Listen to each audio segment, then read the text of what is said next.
Short, bald, and angry. You sometimes find that your dreams get in the way of your dream. Get out of here! Dreams blocking dreams. Dreams preventing my dreams from dreaming. Get out of here, Baldy! He called down a curse on them in the name of the Lord. God damn it! Then 2 she-bears came out of the woods and mauled 42 of the boys. I'm a shooter, goddammit. Cross me again, I'll put a bullet through your head! Not that kind of shooter. A peace-loving shooter. A cameraman. I might appear to be short, bald, and angry on the outside, but I assure you I am tall, happy, and handsome on the inside. I am a walking contradiction. Let's get this thing started. In 3, 2, 1. Welcome to episode 19 of the Short, Bald, and Angry podcast. My name is Ian Cinco, and my guest today is Ferrari Xavi. This guy has single-handedly inspired me to get back into the music video game. Before even meeting him, I could tell he was mad cool. His reputation definitely preceded him. Many of the musicians I hang out with knew him, and he'd made some of the music videos. He's made a lot of music videos. I remember I was at Dark Matter's album release for his album. I'd made the artwork for Living with Roaches, and in between playing the album, Dark Matter screened a music video that Ferrari made for his song Can't Rap. I overheard Chocolate Brown telling his friends, "Oh, this video was made by Ferrari Xavi. He's made music videos for almost all of us. He's made like 200 music videos. He's super dope." So of course my ears perked up. I may have stopped making music videos, but I never stopped loving music videos. And hearing Chocolate Brown say this made me a little jealous, I can admit it. It was proof that I still wanted to make music videos though. So it's definitely a good thing, and I'll probably never shake that bug. My history with music videos has mostly consisted of me spending way too long on making art, props, costumes, writing, rewriting, you name it. I just obsessed over it. I was going crazy at the beginning. And when I first started, it made sense. I was building a new body of work. But then after I had that body built, I just kept doing it. And, in 2015, I had to take a step back. My life just got too complicated. 2018 ended up being the first year I didn't release a music video at all. One of the most direct reasons I had to stop was I was no longer able to offer the musicians my undivided 100% attention. Making music videos is different for me than most jobs. Most jobs I can take, I can take them if I don't really care about the work, or if I can't give it, all my love. I can just take the job and just work through it and make something I might not like and get paid. But with music videos, for me at least, there's never been enough money, so I don't even take them for financial reasons in the first place. I take them essentially because I'm going to pour my heart and soul into listening to the song over and over again, feeling the songs, imagining to the songs, and then planning with and organizing a wide range of people and things to get the video done. And it's a ton of work. It's something your heart has to be fully into. The last 3 years of my life have been incredibly difficult. I was just doing too many other things. Some of the things were just new things. Some of them were just me, figuring out old things, figuring out new ways of doing old things again. I really couldn't put any attention into the music videos. But I never stopped hanging out with and working for musicians, though. I'm still surrounded by the indie music scene. I would say 2 things happened that got me back into wanting to make music videos again. And the first was my homie and longtime collaborator, Honey Cornelius, made a song called Lifeline that I absolutely love. It's a song that has the ability to make me cry almost on command. I was so moved by it that I had to make a video for it. And the second thing was hearing about this prolific and talented Ferrari Xavi guy. Like I said, seeing how many awesome music videos this guy makes single-handedly got me motivated to start making my own music videos again. I just need to make sure I finish them quicker than I used to. No more epic year-long music video productions for me. This intro is getting long again. One of my best friends told me to keep these intros short. She's like, it's all good, but they go on for too long, and that kind of ruins it. And I don't want to disagree or complain about it. I have to admit that, I skip the intros to other people's podcasts, So what is it about these intros that gets me gabbing? I find it hilarious that I naturally want to ramble on and on. Should I stop doing these intros? It's not like I have any sponsors. I'm not even sure who's even listening. Leave me some comments. Let me know. Should I just stop doing them altogether? Am I just turning into a super narcissistic masturbatory rambler who loves the sound of his own voice? I think I have. I've turned into that guy. Jesus. Who am I? But back to business. Check all the links in the description. Follow and subscribe to Ferrari Xavi and me. I dropped a few of his music videos in there too. But you should go to his website where he has many more. And please donate to my Patreon. Very soon there will be exclusive patron-only content posted as I begin sharing images from the comic I'm making. Don't miss that. Throw me some change every month to be a part of my evolving artistic practice and to see my comic book evolve and grow before I actually publish it. All right, let's get into it. I want to thank Ferrari Xavi and his wife Erica for dropping by my place to do this show with me. This is definitely a very good vibe episode. We really respect each other, and he was as excited to be on the show as I was to have him. So without further ado, I'm very happy to bring you the talented and super prolific Ferrari Xavi.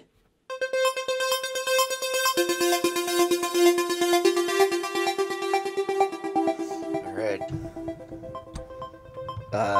Thank you for coming. Thank you for having me. Good to see you. Yeah, Good man. to meet you for the first time. Same, likewise. We got Ferrari Xavi. Am I saying it right? Ferrari Xavi. Yep. Ferrari Xavi. That's right. Learning new things every day. Ferrari And Xavi Erica. Effects. Erica's chilling with us too. Right. And you're in from the Mojave Desert. That's right. Right by Nassau and all the space shit, right in the desert. Pretty much in California City was where you can find me, but, about 2 hours from LA. Cool, man. And you were telling me you hear a sonic boom every now and then? You see any UFOs? Oh, yeah. We actually seen the one that was supposedly the SpaceX launch. I actually got it on my phone.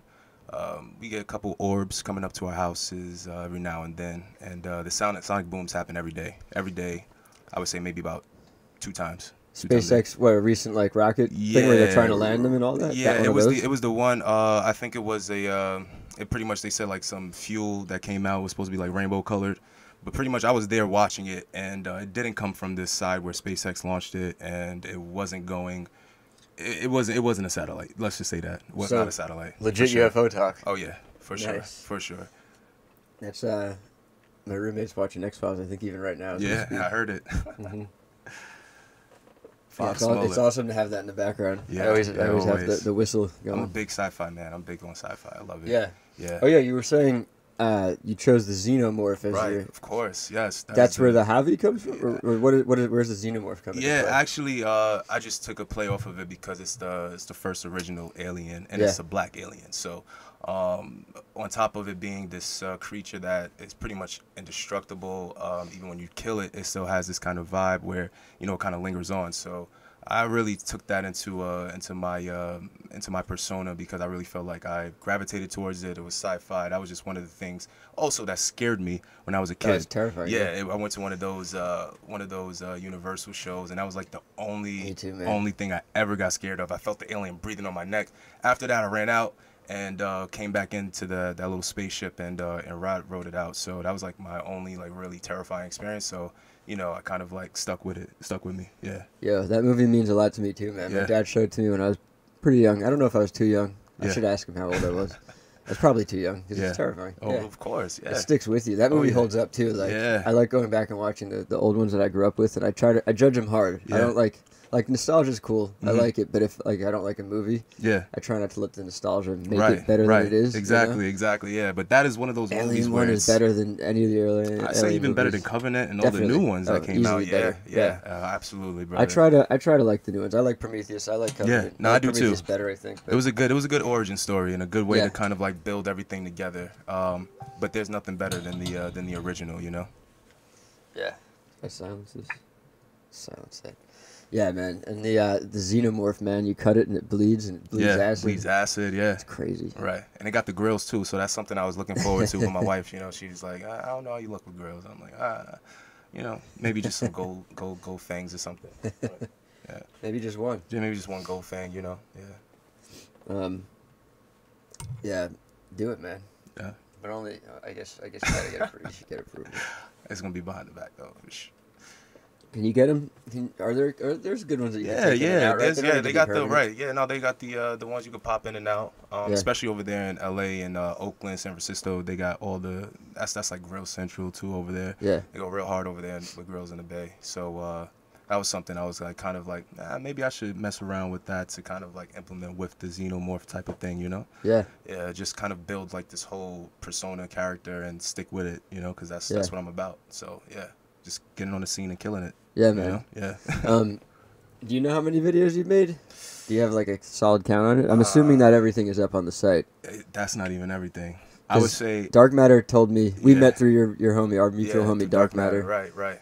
That's who you recently made him video for Can't Rap. Right. Shout out to Dark Matter, by the way. Shout out to Dark Matter. Yeah. He told me that you've made over 200 music videos. Is that true? So, probably around there. I wouldn't say music videos. Maybe about 150 music videos and then 50 just other videos in general, like circus. But they're all commercial. They're all kind of music videos, though. Yeah, somewhat. Right, somewhat. Yeah, all type of a music video type of format. But 200 is kind of.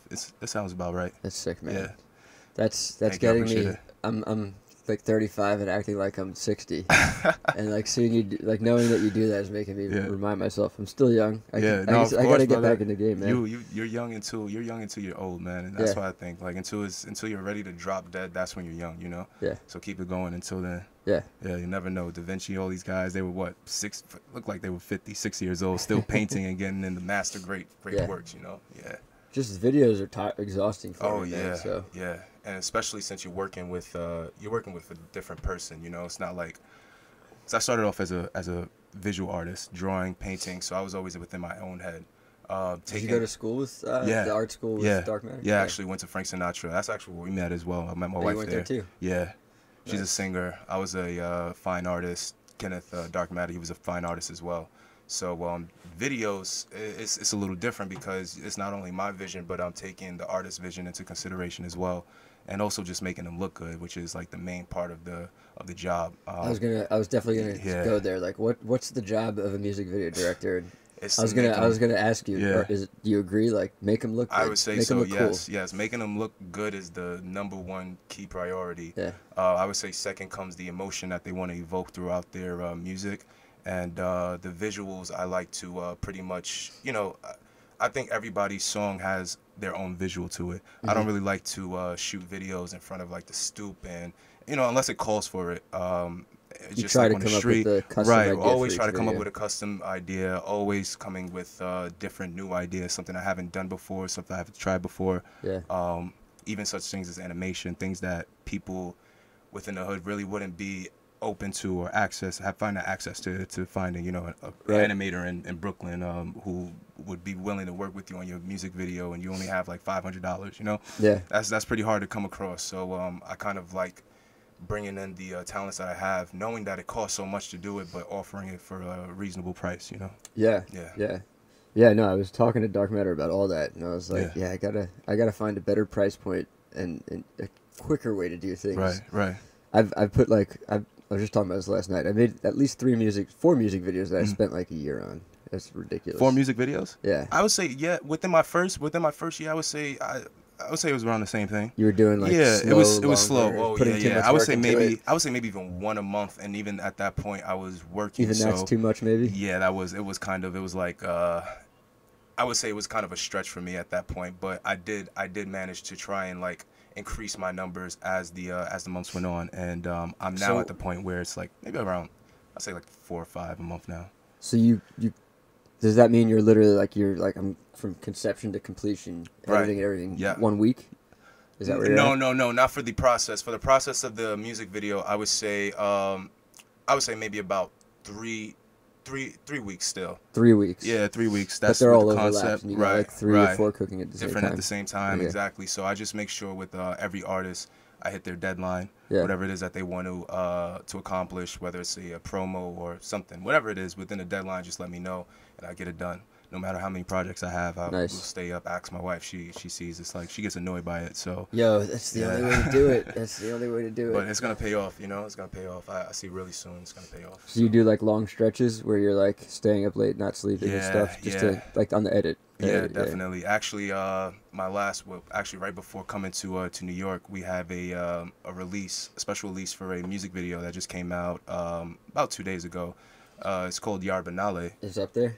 No, not yet, not yet. It hasn't been, okay. not yet. It hasn't been released to the public yet, but it's just like the first screening. So that night before the flight, I had to make sure everything was perfect, from the credits to the little effects. And, you know, I'm working with a different producer, so he kind of was sending me his changes within the video. So a lot of things, it got down to like the last minute before we went to screen it, that things were still changing. So when I go back to California, I know things are still going to be changing up around a little bit for the video, you know, just here and there, adding a little bit colors, whatnot, just to make it look perfect for them. But were you like editing in a car, like literally exporting in the car? Yeah, in the backseat of his Acura. Yeah, I've done that shit. 12 o'clock going to 1 o'clock in the morning. I was exporting one time while walking to the event that it was that the video was going to be playing at. It takes about an hour just to render, Yeah. you know, render and export. People don't really understand how long it takes to get those things done, and it's nothing you can do about it. Don't understand. Yeah, there's nothing you can do about it. It's all on the program and the computer and how it feels that day, to be honest with you. Do you find that you have a problem explaining things to clients, or do you not even try to really explain all the details to clients about how long things take and how hard it is? Do you just keep that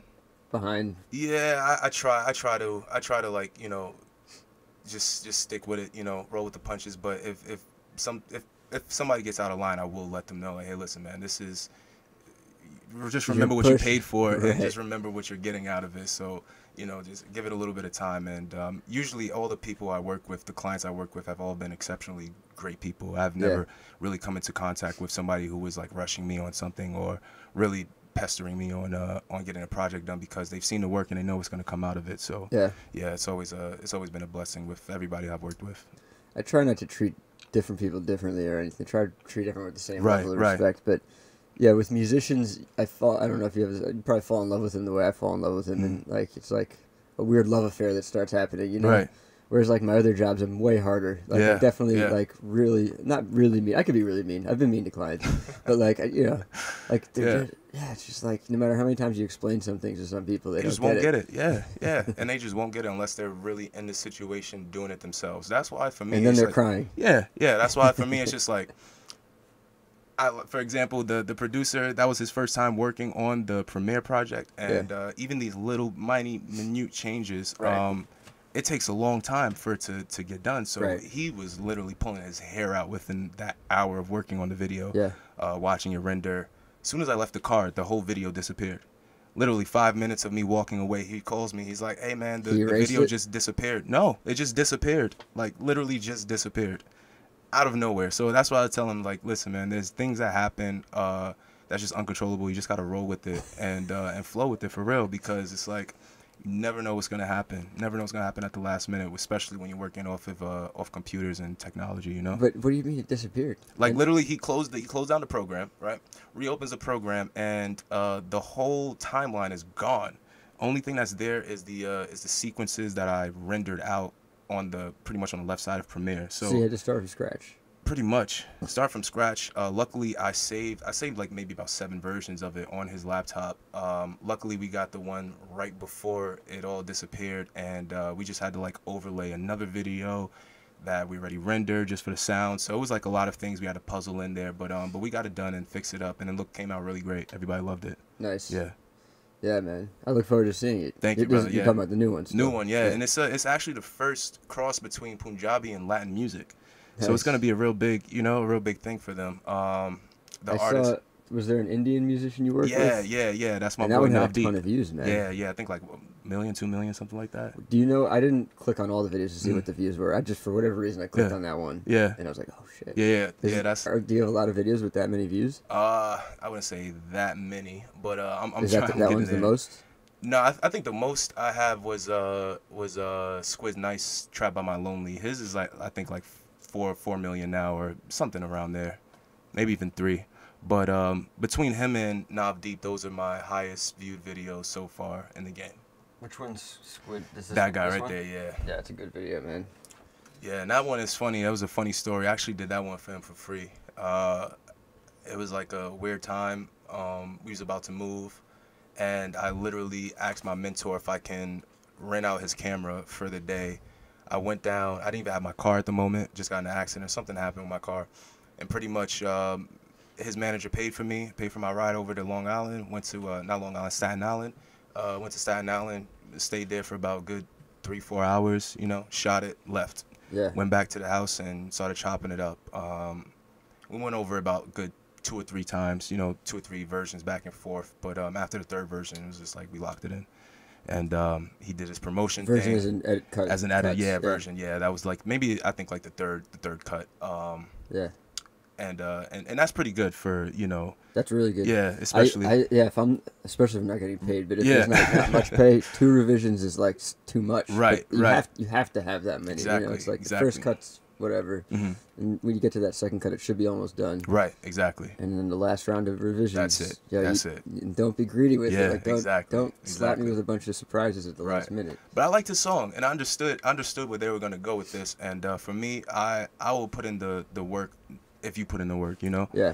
I'm like one of those. I forget there was a saying where like you see somebody on the side of the road with their car, you know, pulled over and stuff. You wouldn't go and try and help them if they're just sitting there with their thumbs out. Like somebody sitting there pushing their car to the next exit, you're more likely to go get out the cars, try and help them, you know, because you see them working for themselves rather than waiting for the next man to come and help them out, you know. So yeah, they was already doing the work. So I was just like, it's an empathy thing too. Right, like, it's easy to empathize with somebody who's hustling and working their ass off. Yep. Yeah. But for me, I think, I felt great after the video came out. We had a good time. That was. I would say that's the highest video so far. But I think the ones that's about to come out is gonna definitely top that. Yeah, for sure. I think. Cool, man. Yeah, they're assuming around like 20 million because that's where the original Punjabi artist, his music is at like 200 million right now. So he's going viral in India. That's awesome. Yeah, man. he's going viral right now. So. Yeah, we're just you waiting should for show me that before you get out of here today. Definitely. I don't know if it would work out, but I work with an Indian collective of musicians named Brooklyn Rocket Massive. Okay. And I don't know if they would connect. Probably maybe would. They would. Yeah. We was at a South Asian. It was kind of like a South Asian. I wouldn't say film festival, but it was like a kind of gathering. So a lot of the Middle Eastern and Punjabi, Bengali. You know, people within that industry kind of came together, gave little panels and speaks and stuff. So it was real nice. So I think the culture is really starting to come back together now. You know, on all sides of the spectrum. Yeah. Nice. Absolutely. Yeah, I like trying to connect people and connect different groups, and it's pretty impossible. I find it just doesn't like even if you do get them to cross paths, they don't always like jive or like even meet up again. Right. But when it does work, it's like it feels really phenomenal. special. It's like oh wow, you all are doing some shit. Yeah. Absolutely. I want that to happen more often. It should, and I just think people just need to be a little bit more acceptance and open to things that are different, people that are different. Yeah. And I feel like everyone I work with, everyone's open. Yeah. It's like it's not a lack of openness. It's just they're in different bubbles, you know, and like they have their like groove, and they know how they make their money, they know how they get their fans, and the fans too. The fans don't cross over either, right? You know, right. Like that's one good thing that like Chris Card does. He just jams it all together: comedy, music, art, whatever. That's great. It. So like, you have to be there. You have to do it. Yeah, you're in it. Yeah. It's awkward, you know. Like the people come to see what they come to see, and they don't really want to stick around to see anything else, you know. But that's where you never know. Like you come across the funniest comedian you never ever found in your life, you know, just by going to this type of event. That's why you can't. I feel like you can't just wait for the public and the press to like put out what you think is gonna be cool, or what you think is, even if you do have your own bubble, it's kind of cool. You got to step outside that bubble because you never know what you will find interesting, you know, outside of that. So and I'm trying to step outside my bubble more these days. Yeah, the last few months, brother. Yeah. Should we get you on some more videos? We shoot. So that's one of the blessings it offers is we get to walk in places people would never walk. Right, know? Correct. Yeah. People are in their grooves, you know. Yeah. But we have to go to all these weird places, meet weird. My favorite thing about it is you get to use, and especially with music videos, like you make short film. Are you into like trying to make? That's definitely that's where I'm heading towards. The blessing with the music video though is that you don't need a budget. Like technically you do it for free, and then you get to use their entire family and all their shit, right? Right. But if you're making a short film, it starts to get a little weird, and it's like maybe we should be paying. Yeah. Who should we pay? Right. But music videos, it's like no. It's all fun. I get to use all your shit. Creative to the max. That's what it is. So that's why I figure I start with music videos. On top of just getting to connect with all these great people who I might, come back to in the future down the line for a film. Like, hey man, listen, I would like to use you in my film. Scores, right, even for a score, for too. acting, anything. It's that's where the connections usually happen, is before the fame, before everything blows up, before you become noticed. That's how you know people are real. Yeah. Do you know Henny Cornelius? No, who's that? I'll try to introduce you to him too. Okay. He needs. I make him music videos, but he needs someone besides me. Okay. Yeah, I'm with that, man. I was gonna say, Dark told me that you do some animation, so I was like, maybe we should collab on a couple of videos. I'm definitely with that, because you got the Cinco right here. So just let me know your budget, let me know your price. Yeah, and this we'll is make an this animator's tool, and I haven't really done any animation on it. Yeah, man. Yeah. Well, actually, what's your favorite program on this Cinco? Like Photoshop? That's your go-to? I mean Premiere for editing. Okay. Photoshop for what I'm about to do for you. Right. You're probably right now as we're watching this. Photoshop is happening, so I do the time-lapse thing. Oh, that's what. Oh, yeah. So Okay. I'll Right. catch the time-lapses and like cutting your face up and drawing into it. And shit. Right. That's Photoshop. Yeah, I love it, man. I definitely InDesign for like designing. I made a book. I'll show you my book before you get out of here. Right.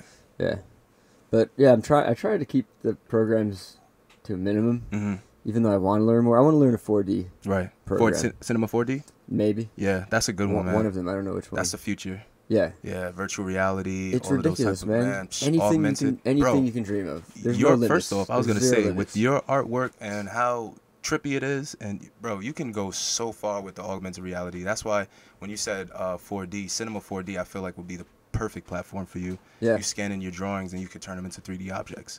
Right. And just animate it through there. And I know you know Chocolate Brown. We went on a whole diatribe about 3D printing when they were on the show. Oh yeah. Chocolate Brown saw him on fuck. They were like, "What would you print if you could print it?" I was like, "Well, my art probably." Oh yeah, of course. That's and the they were first like, thing. "Oh yeah."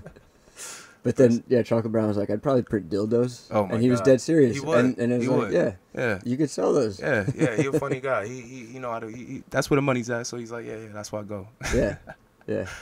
So you've made him two. He's been in two of your videos. That one is Rain Day. It's right there. Yeah, Rain Day. That was a good one. I love that song. Yeah, it was so classic, so perfect. I really love that song from him, and it was so different. Cause Chocolate Brown, I knew him as a rapper first before he started going into his riffs and singing. So it's really nice to see where he's going in his path and how he's developing as an artist. Yeah, but the for Rain singing, Day, man, it's different. I love when people who can sing like come out. Yeah. It takes a while sometimes. It's different, and that's what you got to be open to, the difference, because you never know what's gonna take over. But like I said, I loved it, so that's why I wanted to work with that video. And he spit to me like his little vision of it, and I put my 2 cents into it, and then we kind of took it from there. The day of, it was literally like on the spot. That one has like kind of what's the vibe in that one? Is there a story to it? It's like him and a girl. It's like a fight. Right. So it's supposed to be just like a moment in time, pretty much. We all go through it. It's like the ups and downs of a relationship. So we start off in the beginning with them, her feeding him, I forgot what it was, like a dim sum or a little egg roll or something like that. And then they wind up getting into an argument just in the middle of the street for no reason, for whatever reason it is. Sometimes there's not really a good reason. Sometimes it's a really bad reason why the fight brings out the serious shit. Right. So then it gets to the point where, midpoint, they kind of like reconnect off of, apologies and, just understanding. And I think that's where that video kind of comes in for me, was like the understanding of two people in a relationship. It's two people, You guys are always going to have different opinions, different sides to things. So it's just like kind of meeting in the middle ground, which could be like frustrating from time to time. Sorry about that. No, it's all good. Yeah. I just look over periodically to see if the levels are good. Yeah, man. I love that video. Do you write treatments for all these? Or any of them? When necessary. Yeah. Like when somebody asks for it? Right. If they ask for it, I'll do it. Usually the higher budget videos, I'll always do a treatment for. Or even sometimes I get calls from like Def Jam, the guys who work with Def Jam, and did a couple treatments for them. Some of them get used, some of them didn't. Yeah. So it's like, Treatments are hard. I haven't done any like big agency work really. Right. But I know a lot of directors who like they stay up like weeks of work and then like a couple all-nighters, and then you don't get the job sometimes. It's super frustrating. Yeah, and then the treatments is crazy because then you're like, what the artists really want to do, they don't want to read, so they just want to see pictures. You know, they want to see like what their video is gonna look like in the picture form. Yeah. So you have to go on Google, a lot of searching, mood board type of yeah, stuff mood boards and story, all that stuff. So are you into that? I'll say it. You don't have to say it. You can be super positive, but I have like my negative rants that I go on. Right. I hate that shit. Yeah. I hate if I'm making a treatment, I want it to be a practical treatment. I don't want to waste my time pulling up images just to make somebody feel good about me or what we're gonna do. Yeah.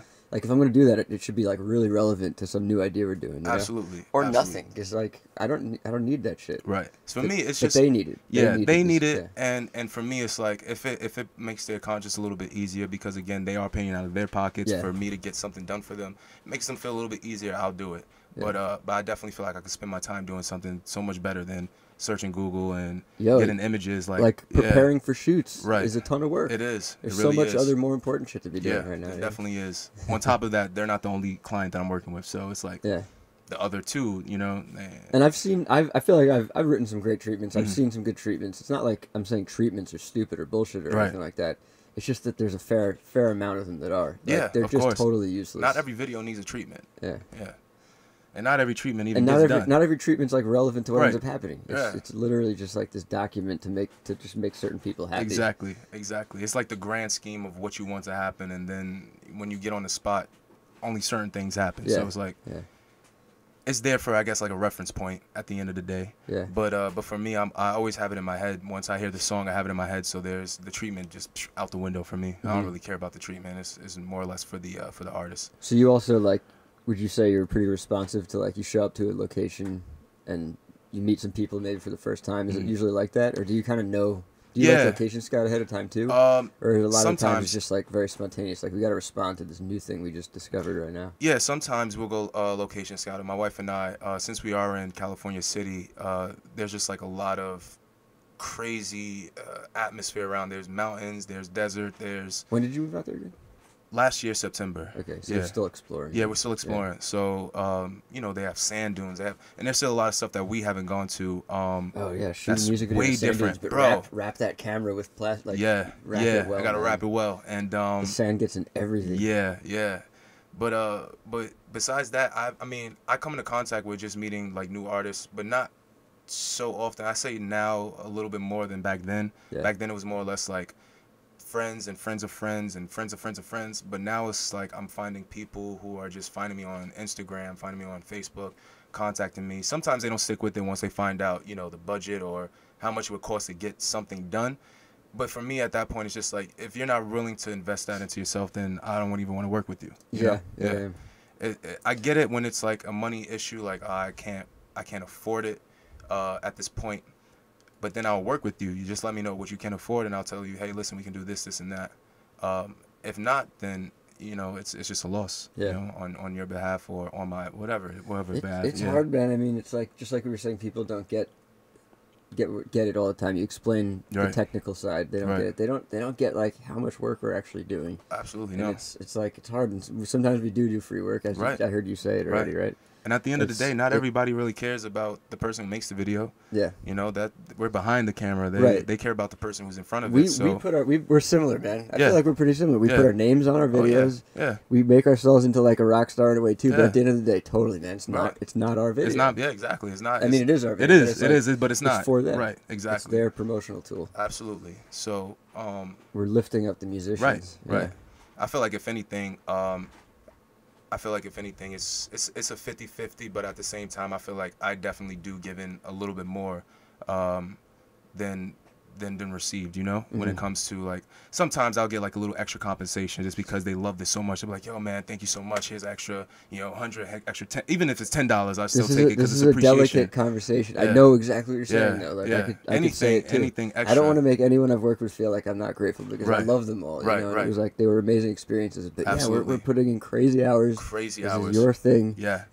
And then, you know, it's kind of like the bread and butter on my end. So it's like, on top of making it look good, I also have to eat. You know, that's what people don't understand too. Is I've been a starving artist for like way too long. I'm not trying to starve forever. You think of yourself as a starving artist? Oh yeah, definitely. I try not to like reiterate, like feed into that. I'm maybe gonna be starving again pretty soon. I go through waves. It's you go through the waves. Right? I mean, I did like most of the music videos I've made.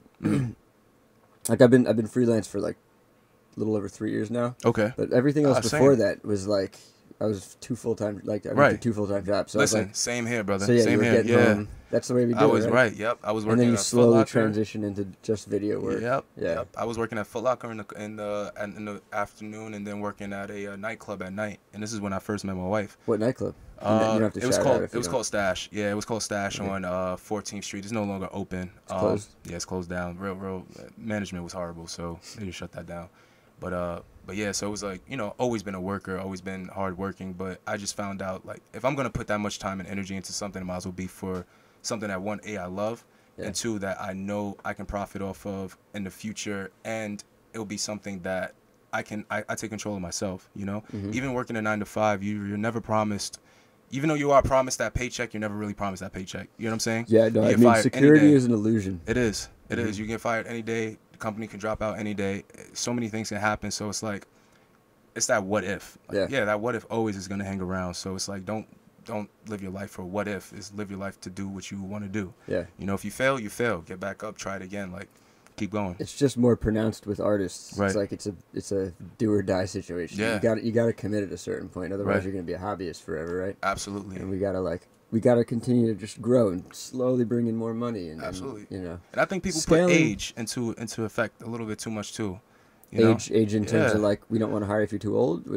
I would say like everybody just thinks that you have to be young in order to accomplish things and I mean, be great. There's a sad reality to it. Like when you get old, the industry doesn't want to hire you. Not as much. Unless you're like super successful and famous, you know. And even then, it's like, especially when you're really old, but like even like 40 or 50, you know, it's like there's like definitely youth is over celebrated. Yeah, definitely. I think the whole globe now. Right. But definitely America. Oh yeah, yeah. Youth is.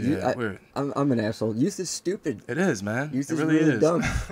And it's like so held up, and everybody's like, when you see adults dressing like kids, it's like, listen, now, bro. now we know. Listen, that it's not just the kids anymore. It's like, I used to live in Southside, so I just went over to Rochdale the other day, and I was in the car, my wife, my sister, and I just see all these grown men walking out and pretty much like Adidas tracksuits, like the same thing, like different colors. And mind you, this is not the 80s.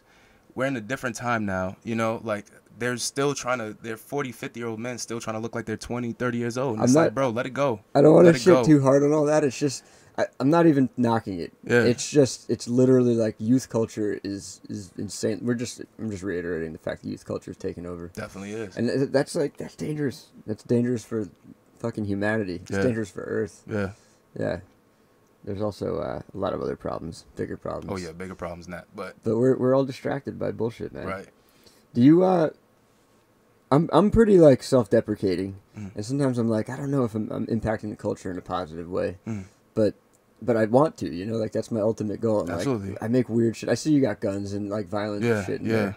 And like I want to go. I don't want to like leave any of that out. You know, I want to show like raw, violent, whatever, like whatever extreme things need to be shown. Let's go all the way. You know? Yeah. Do you have any like thoughts around that? Because yeah, absolutely. It's definitely some delicate stuff. It is. I definitely try to try and stay away from just senseless violence. You know, even within videos that do have the guns and stuff like that, I kind of try to build a story around it. So that it makes it just a little bit more enjoyable than a rapper just pointing guns in your face. Like it doesn't seem like a positive route, you know. Like for example, there was that one. Which is the one I'm Sins. thinking? Yeah, is that over here? I think this one right here, Sins. Yeah, Sins. Right. Sins. Yeah. So that was my homie Dirtbag and Dirtbag Third. And he's literally pointing the gun a couple times. Yeah. And there's dudes on the roof with the gun. Right. But that's machine guns. No, they wasn't real. They wasn't real machine guns. They do. Yeah. But that's his culture. They were toys. Yeah, I think some of them actually one of them might have been real, but they put it away. They put that one away because I think one of the kids, he was literally about to let it off, and they were like, no, that's not the real one. That's the real one. Yeah. Your wife's making all kinds of funny faces back No, it was. Yeah. It's not real though, quote unquote. Yeah. But that's the culture that he comes from, you know. He's that's like, what it seemed like Cholo, in the videos. Yeah, Cholo culture. So he was pretty much telling his story, and there's like a documentary aspect to what we do too. You just go in and capture what's there. And that was my first time. Meeting that crew. Yeah. You know what I mean? So I got calls that day when I was shooting. It was like, yo, be safe. Make sure you wearing a bulletproof vest, this and that, blah, blah, blah. I was like, listen, man, I'm out here to work with these guys. They got me. Like, and when I was out there, they treated me like a brother and took care of me, you know, from drinks to weed, everything. That's the blessing of the job, man. Right. Like anyone else walking into that crew might have had some trouble. Oh, but yeah, like, definitely. Yeah, you're definitely. loved when you walk in because you're doing them a huge favor. Exactly. They get it. They get it. Yeah, and they always open, always appreciative, and those are my brothers now. So again, even if I met them just one time, not dirtbag, but you know the other crew members. Yeah. When I see them again, it's all love all the time. You know. Yeah. Anything they need, they know they got my number, they got my Instagram. So yeah. I always have to remind myself when I get really like negative about the whole video for a living thing. It's a crazy blessing. You meet all these people. Yeah. These beautiful relationships are formed. Right. Yeah, and you just like things you would never have seen otherwise. Right, exactly. And again, you never know who come back to bless you in return, you know. Not that I look out for that. And that's one thing too. Or expect it. Yeah, I don't expect it. Like I'm doing this for me, you know. But at the same time, like you're owed some karma points. Right. So like boon, I think they call it in Thailand. I don't know. Yeah, man. Yeah. Totally, man. So You are interested in making films then? Like, yes, that's the end goal. End goal is to do films. Are you writing or like looking for scripts? Do you do all that? I'm writing scripts. I have like literally, Ian, like I would show you like 20 to 25, 30 scripts on my phone. Yeah, you're a prolific That's dude. just not, I mean, I'm just always working on something. So whenever I have downtime, I'll try and get like a couple pages in on the script just because like my mind is just so all over the place, and that's just like the best way for me to work. Instead of just sitting there, I just write down whatever it is that come to mind at the point, fix it up, and then, you know, the next day it'll be a completely different script. One day it's sci-fi, the next day it's a web series based on Crips and Bloods. You never know. So it's like, however I'm feeling that day, that's the kind of work that I put into on my side for the scripts. There's so many like strategies to get to that point. One, maybe you know all this already. One is like do the horror film, right? Like that's always like an avenue for some filmmakers to get bigger budgets and level up. Right. I think I'm gonna go more the character driven route. Yes. Like not obsessed with plot and story. Yes, me too. I'm more character. I'm more character building. Yeah. Because it's like my theory in that, like all the film. There's so many films I love. So many. I'm super open-minded when it comes to filmmaking. But the ones that I feel like I'm going for that because that's a great place to start. The reason being. Focus on realistic acting, believable acting. That's like what I want to get to. Absolutely. You know, because if I make a horror film, whether it's good or bad, campy or like actually scary, whatever it is, you're not really focusing on acting. I mean, the acting, you still need good acting in it. Right. But like, I want to just go like hardcore. Like no, definitely, I get acting. you. I get you on that. Yeah. And, deep emotional acting. And when you get to work with an actor who's really, really serious, and that's something I haven't really come across to either. I get some every now and then. Some of the females that we have in our videos, they're, you know, actresses, actors. But to work with an actor and it's different than it's way different. Because musicians sometimes they're not so you need to shoot around the fact that they can't act at all. They all right, for musicians. Some of them are great actors though. Right, they are. But for me, I found like musicians, I think they try to look the best all the time, whereas an actor looks believable all the time. You know? And so, it's better if they look a little sloppy. Yeah, or if your face looks a little scrunched up, or it's you like have you were crying. You shouldn't look like you shouldn't look like you're perfect. Exactly, exactly. So that's one thing that I think makes a great actor is when you're able to go through all of these emotions. And one of my favorite shows is The Office, just off of just off of like how these characters and their emotions are, and you know, none of them are perfect. None of them. Obviously, that's a really funny show, but I think that's also great character-driven shit. Definitely. I would say for especially for what I've been watching on TV lately, that was one of the best character-driven shows I've seen since like what was the one Breaking Bad. Yeah, that was another one I felt like that was phenomenal. That one to me feels like not that they're both scripted, but like the approach to shooting The Office is a real freeing approach to shooting too. It's like whenever people are like uptight about camera angles or how we're doing something, I'm like, just watch The Office. It's super popular. It's like loosen up. Yeah, and that's another thing is that art people they kind of constrict it too much. You know, you gotta loosen up like. I would say maybe not. I'm not thinking about art people. I'm thinking about like. The people who aren't art people who get their hands in the pot. No, that's what I'm saying. But they're right, exactly. Their comments and their intentions on changing or adjusting that art to, you know, fit in their vision, quote unquote. I feel like they kind of forget Everybody's got different visions too. The competing visions. Absolutely. Do you have? I'm imagining with your work, because I Mm. probably have a good idea how like they all went down. You didn't have to like fight anybody, but have you had a lot of those experiences where you're like fighting a producer or somebody with like a lot of power over the project? No, not yet. Yeah. Not yet. No. I mean, I don't want to say it's inevitable. That's bullshit. Maybe you're just you're like a great dude, and you're gonna meet great people, and it's gonna be smooth. You know? Thank you. Pray for me, brother. Pray for me. Yeah. I've had some bad experiences, man. Yeah. It happens. It's just like, Tell me what I mean, like they're all like they're both professional and non-professional, right? Right. Like the first time it ever happened was 40. You know, 40-hour filmmaking. Yeah, You know yeah, what that yeah. is? I recommend it for like up and coming filmmakers, but Okay. at a certain point, it's just like it just hurts, you know. Yeah. And I lost control of an entire production one time. Man. But I did 4 of them, so I had like a real like wide breadth of different experiences. Like one was and twice it was all friends and family helping. That was Okay. Those were the best ones, you know? Right. And then other times I went out and I found like other people with like more influence, you know. And I'm not going to name names or even go into details. No, 'cause don't. I don't want to like. Yeah, no. Yeah. But yeah, I totally lost control of shit. Right. It's like other people took over, you know? Right. And then professionally, it's different. It's more understandable because like a producer's job is on the line, or like Right. when people's jobs are on the line, you have to be more understanding, obviously. But still, there needs to be like a certain cutoff where it's like you should not be involved with this creative shit. Absolutely. You should just let me do what I have to do. Yeah. You know, you be a producer. Let me be the guy, the editor, or whatever it is. You could put in your 2 cents, but at the same time, just remember who you hired. Like you trusted this guy to do something for you. Just trust him. You know? Yeah. So I feel like I'm always trying to find people to help me create that like bubble or whatever it is, however you need to think about it. But it's also just communication at the beginning of the job. Absolutely. Communication is key. But even still, you never know. You Yeah. never know what's going to happen. Right. Let me pull up this thing here again. So you grew up here. Like you said you grew up in Queens. Springfield Gardens, right across the street from Montebello Park. Yeah. And I spent a lot of time in Coney Island too. I have a lot of family in Coney Island, so I was really in Brooklyn a lot, and in South Jamaica, Queens. Yeah. Nice, man. Mm-hmm. And your family still lives around here? No, actually, my family. The only people who's left in New York is my grandmother. She lives in Lower East Side, and she's been there since the dawn of time. So, with my before the cousin. Big Bang or at the Big Bang? No, I'm just saying, like she's been there forever. Or my family's had that building kind of forever. So she's the only person who's literally left in New York. Everybody else kind of moved, down south, New Jersey, just because they're just tired of the city, inflation, all this stuff. Yeah. Yeah, it's frustrating. Man. It is. It really is. It's changing a lot. The city's changing crazy. It makes me uncomfortable.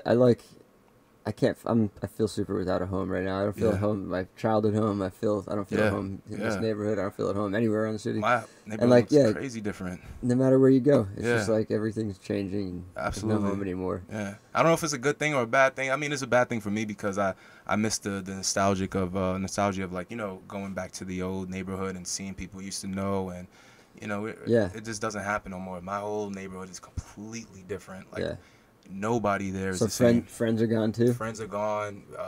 Neighbors are gone. Yeah. Everybody's gone. The park is completely changed. Like it's a completely different new area. Yeah. Some parts are totally unrecognizable. Right. It's just like Absolutely. all new buildings, all new everything. I pulled up to my cousin's house yesterday. I didn't even recognize it. Yeah. My wife, she was like, "Where is it?" I was like, "Right there on the left. We've been there so many times." And she's, "It looks crazy different. It doesn't even look like Queens no more." It's like. How long have you two been married? A little over a year now. Yeah. Yeah. How long have you know each other? Since high school, we knew of each other. Yeah, and high school sweethearts, or you got together after high school? No. She had her own thing. I had my own thing. Okay. And then met up later on. Yeah, later on in life. Nice. Yeah, I was leaving. I was That's my good. last year of college. We did the long distance relationship thing, and then I decided to come to New York, locked it down, and then we moved out to Cali. Yeah. Nice. I might be out in Cali.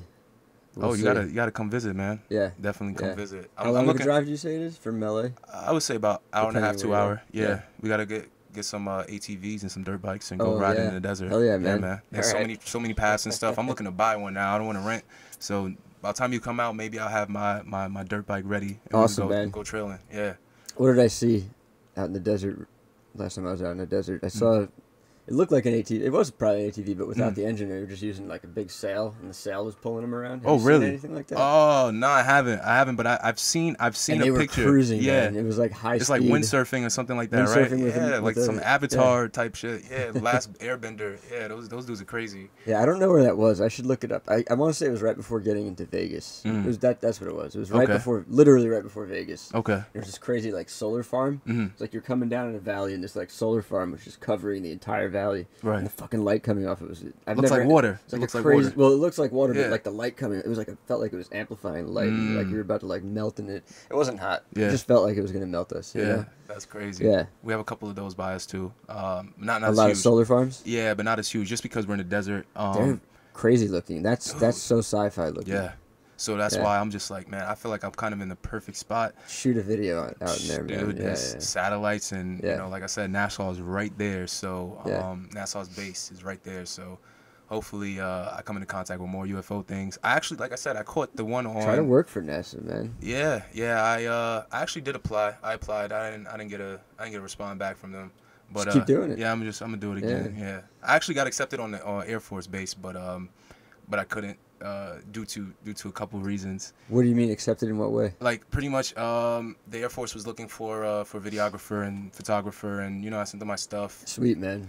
I had the interview, went on base. They loved me, and then a couple things happened. Like certain things when my car wasn't ready, and the medical marijuana thing. They weren't too pleased with that. So Oh, it was what, just they like, didn't want you to be smoking weed at no, all? Not at all. And for me, it's like it's Even with the recreational. medical thing and the fact that it's legal out there, still they're... still. Just because it's like a government. I mean, you're a shooter. You're not... Dude. You're not... Exactly, and I thought that would be different. So you know, There's no understanding yeah, there, huh? nah, not at all. She was just like, nah, I'm sorry, not yet. I mean, I have a certain level of respect for, like, discipline. I respect it. Right.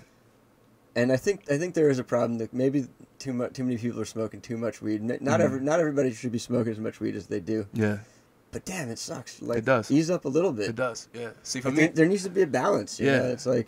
yeah. For me, I don't do it to get high. You know, I do it most of the times for like appetite. Just because I had surgery when I was like in 7th, 8th grade. So I have really you bad actually appetite. are using it for true medical reasons. Yeah. So whenever I come out to New York, my There's appetite no winking. is... He's not winking. No, not at all. He's like dead serious and earnest right now. Listen, since His I've been in wife New is- York, yeah. since I've been in New She's York, I nodding think her head, yes. I've eaten maybe 3 times. Yeah. You know, since I've been here, we've been here for a couple of days, and it's just like that's just how my So body you is. lose an appetite. You don't want to I eat. lose, yeah. When you don't smoke, I have to you like can just starve force. yourself. Oh yeah, when I don't smoke, it's like I have to force food down my throat. Wow, It's crazy. man. Yeah. When I smoke, I can't eat. I Yeah. have to force food down my That's throat. crazy. I have reverse munchies. Wow.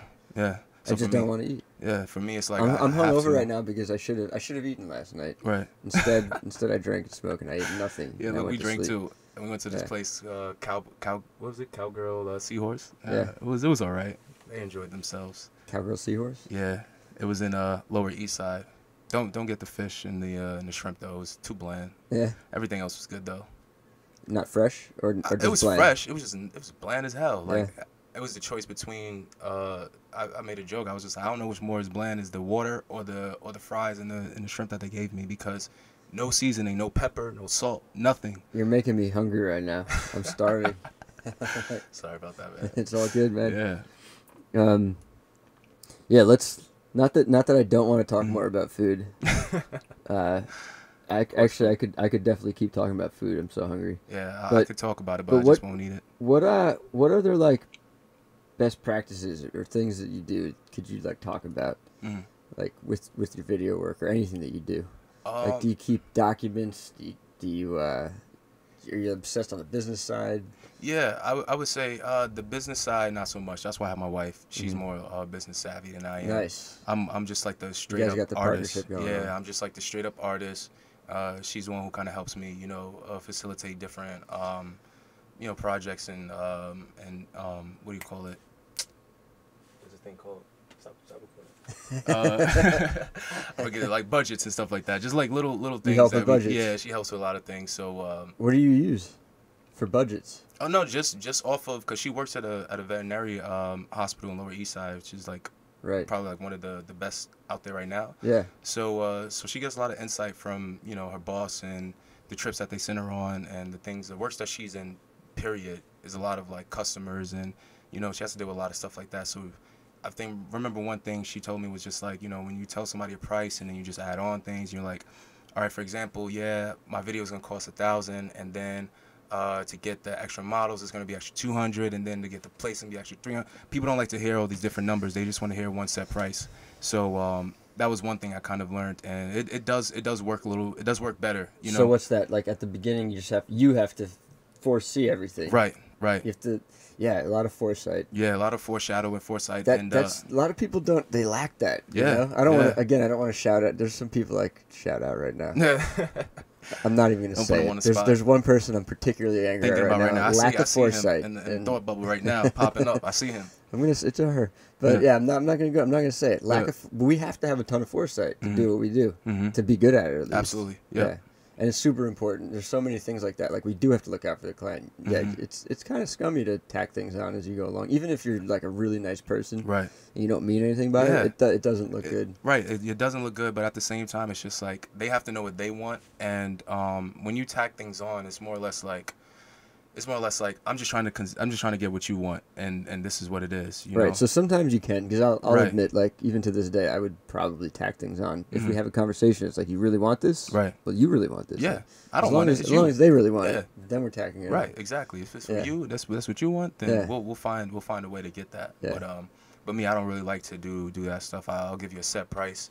And especially for the things, obviously, for the things you want to do. Right. And again, as an artist, it's like, when you mix your art with money, it's a really like touchy subject, you know, because again, you have to survive, but at the same time, you don't want to overcharge, you don't want to undercharge, you don't want to, you know, you kind of want to find that middle ground where everybody's happy, everybody, including yourself, you know. Sometimes we usually take the short end of the stick, you know, just because. That's just like how most artists are, but I mean, I feel like for me, the jobs I like more are the ones that don't pay the best, unfortunately. Yeah. I don't like the jobs I've done that paid like really well. You know, when I get paid a ton of money, I usually don't like the job. That's a weird phenomenon. That is funny. I know it's possible. I know it's like there's really like huge budgets out there to do dream projects. It's a thing. Right. It just hasn't happened. No. Yeah. Yeah. Those clients. I mean, the clients who I've worked with who pay more. Again, there is more headache into it, but then I also like take into consideration that, hey, look, they did drop a couple racks on it, so I gotta straighten up and get it done. And usually, like I said, it's usually the minute things that they want fixed, and it's just them understanding how long it takes to get those minute things fixed, and them understanding that, and then everything is good. Yeah. But I would say I kind of agree with you. Those projects, they do feel a little bit more like uptight, because it's like there's a lot on the line. You got paid, they put in so much money, so. Yeah, it's. I would definitely get you. I haven't had mine yet, though. And that's where those producers come in, man. Right. Or those people who want to butt their heads in and feel like they own it in some way. I need this a little bit more like that. I need it, and then they change the whole concept, and the whole thing looks different from what you originally put out. Yeah, absolutely. Have you done any agency work? Connected with any agencies, or? And do you have representation? No representation. Are you looking to get some? I mean, if the calling is good and the money's good, I don't see why not. Yeah. But I have been again, I do like a little bit of behind the scenes stuff for Def Jam every now and then. I did a little bit of editing work for them as well. So I think that's like the only like kind of like major label I've really worked with. But on side of that, I've done like videos for or commercials with Gap, Genesis car commercial. I did the drone. I was flying a drone for their commercial. So there's like a lot. So you were getting hired as like an individual? Or you have a company individual. They hired your... Right, no, just as an individual freelance videographer, right. Doing behind the scenes. Right, behind the scenes, and sometimes I'll get put on as like a second AC, or I'll help out the director. So, while I was here in New York, I definitely had a lot of learning experience with, actually the group is called Think Feel LLC. They're actually located here in Brooklyn too. And they do a phenomenal work. Right now, they're out in London doing some stuff. But that was like my first mentor. His name is Greg Condi. That was my first mentor. He showed me like the ropes for everything visual, like technical aspect, everything. Told me everything. Didn't ask me for a dollar, dime, nothing. Yeah, and you need that, man. Yeah. I need a mentor. I never really had a video mentor. Like I had artist mentors, but not video mentors. I've been pretty like just.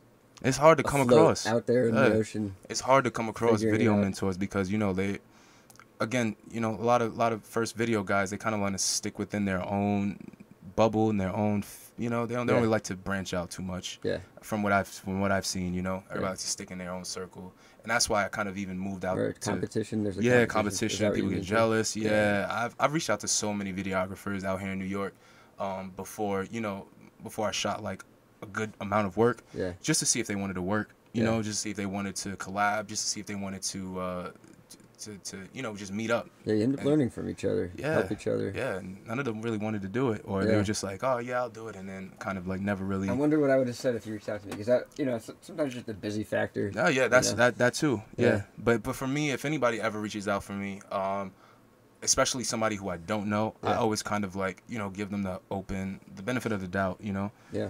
I always try to help whenever I can, but I know time definitely comes into it, and that's why I know like having a video mentor, that's very hard, because the only time you can really get things done is if it's on your own time, or if you're on the job. And when you're on the job, you can't fuck up. No. You fuck up, that's it. Yeah. You know? You get lazy, that's it. I like it though. I like the pressure. Yeah. It's good. Yeah. Obviously you do too. Yeah, absolutely. Yeah. There's something to be said for it. A lot of people like who are interested in doing what we do, they talk about it, they think about it, they put their toes in. They're dabbling, but it's like, no, you just gotta go right into the fire. Right, yeah, literally. Jump in. Yeah. Yep. Do you remember your first video? Was it like a dramatic thing, or was it like a slow transition, or was it like, what was your jump like, man? Man, my first video was actually for Dark Matter. I shot it for him. Which one? It's not up. Actually, it was just Chocolate so long Brown ago. In that one? Nah, Chocolate Brown wasn't in that one. Damn, I'm even trying to remember the name of it right now. It was like literally 2013, 2014, so a good 4 years ago. But you guys were like super close. Yeah, that was my boy. That was my boy, and he kind of like let me make waves. No, make waves. That was the second one, and make waves. Make waves. That was the second video I worked with. Thank you for the assist. Yeah. But yeah, we worked on that one, and it was just like more or less like I knew he was getting into the field of music, and at that time, we both were. So we were just like kind of exploring different art forms, because we both were fine artists. We both did poetry at some point of our lives. Nice, man. Yeah, and then you should. he asked me. I'm thinking about writing a poem. Yeah. Like maybe this weekend. Yeah. I'm gonna be selling it on the street. I'm sure people are just gonna be walking by. I should be right. I'm gonna write a poem. Dude, do it. Sorry, man. What were you saying? Nah, I want to hear about this first video. Yeah. So basically, he you know told me he jumped into the music industry kind of like, and introduced me into things. You know. Yeah. I wasn't really open to it. You know, I listened to Dipset, and you know I was like kind of a Harlem, you know, rap influence. You know, I was just like into you had that. your music. I was into like closed-minded, right, a little into more your thing. closed-minded. Yeah, I wasn't really open. I like just like maybe 2-3 people. Those are my guys. Nas, Dipset, Jay-Z. That was it. On my iPod, that was it until like, you know, certain people like Kendrick came out, and even then, I'm still kind of like, I won't listen to too many people. Like, I like listening to my clients. It's so hard, man. To listen to everything is impossible. Absolutely. I remember. I feel like 5 years ago, I was really up on my shit. I was like, I felt like tapped into everything. Yes, I was like ahead of the game. Film, Yeah. But now I'm just like, I don't know I haven't been watching music videos, to be honest with you, man. Sitting down and watching all your music videos is the first time I've done anything like that in a long time, actually. I appreciate that, man. Yeah, man. I mean, it's dope. It's inspiring. I appreciate it. Because I think I'm about to go through a phase where I make a bunch of music videos again. I'm going to be looking out for that, man. Yeah, For real. I need to get paid, though. Yeah, I need to get that paid. Listen, pay my man Ian. Please, pay him. You see his work. You know what's going to come out of it. I'm going to give kind prices. I'm going to, sliding scales. Right. We work like that. Everybody's different. Your needs are different. I just can't wait for the first collab. The first collab we come on, I already know it's going to be crazy. Yeah, I don't know what it's going to be. Yeah. I was looking at this, honestly. I want you to shoot a video of me. Yeah. Because I'm not a musician. I kind of want that. I'll be down for that. I don't know how it's going to be. Nah, listen, man. I'll be down for that. I just had this like feeling in me. I was like, damn, I want Ferrari to shoot me. Yeah. I don't know what it is. Nah, man. We can do something, especially with your artwork. I'm open to doing a lot of things, you know, more than just music videos. Like, I don't want people to think of me as just a music video director. Right, me neither, man. I mean, that's like my pride and joy. Like, that's my bread and butter. I show people. Exactly. I don't show half my video work, more than half my video work, because I'm not proud of it. But like, the music videos, you're proud of them. Right. They're like, exactly. Yeah. And I'm even thinking about going into a little bit more advertising as well. You know, I'm actually working on something that I'm planning on pitching for Adidas when I get back to California, and just doing like a little bit of things with different groups. One of them is called Wolfpack Regime. They're a clothing company out here in Brooklyn and New York. Well, actually New York City. I think the founder's out there in Harlem. Cool. And I just proposed to them, like, you know, a visionary way to come out as a clothing line rather than just, you know, the ordinary photos and Instagram. Like really come at the audience with like a unique and a unique experience, you know, for the clothing, because like I said, their clothing is off the hook. So from when I seen it, I was just like, man, I definitely got to work with these guys. Is this like a signed deal, like it's gonna happen for sure? Yeah, definitely. So we'll look out for that. Yeah, Wolfpack, Wolf with the U, and there's like links in the description of this video to like all the obvious stuff. Yeah, but I'm down, like, if this comes out months from now and you want to send me a link, I'll throw it in there. Oh, hell later. Yeah, definitely. I appreciate that, man. Yeah. You're gonna have to remember, because no, of course, bro. I Listen, might forget that. Every time I'm coming through, I'm gonna be hitting you up from now on. You know. Yeah. I'm stuck with you now. Yeah, that's it. That's it. We're locked in, locked and loaded. You know. It's cool, man. Yeah. I'm definitely all about like helping other filmmakers. I don't like the whole like we're competition. We can't look at each other, talk to each other. We can't be in the same room. It's enough for everybody. And you're super chill. Yeah. It's enough for everybody to eat. That's the whole thing. I can get weird man. around some people, but usually it's because they get weird around me. Yeah. You know, it's like they start it. Right. And you know. Yeah. But yeah, it's cool, man. I like Social Cigarettes. Sorry, I was thinking of the song. The song from Dark Matter was Social Cigarettes. The very first video. Yeah, let's get back to it. Yeah, man. my fault. I'm sorry. Social Cigarettes. That was it. Tell me about the experience, because I want to hear about it. I literally came from because I went to school in California as well, in the Bay Area. So I literally came back one summer. He showed me the song. It's called Social Cigarettes, and I really like. I'm assuming I know what that's about. Yeah, it's about social media. Yeah, like literally, it was about social media. Not smoking socially. Just a social smoking. No. Social media, and how people get so addictive to social media. That was, for me, I thought that he was ahead of the game at that point, because it was just reflected everything that's going on now. Yeah, everything is on social media now. Everything is like. So he was predicting how bad it was going to get with that song? Oh, yeah. Yeah. And we did, like, a lot of cool things. Like, we threw in a little overlay of, like, a sheep and, you know, people on their computers. So I was working on, I was in, like, a lab, you know, because I went to art school. So everybody was on the computer. So I just literally got footage of them. Yeah, footage of them. We combined it with him out here in New York. And I just kind of, Did you own a camera, or did you have to borrow a camera? Actually, at that time, I think I just recently bought the camera. What was it? Do you remember? Rebel T4i. Nice. Canon Rebel T4i. Yeah, and just stock lens, one lens, and that was it.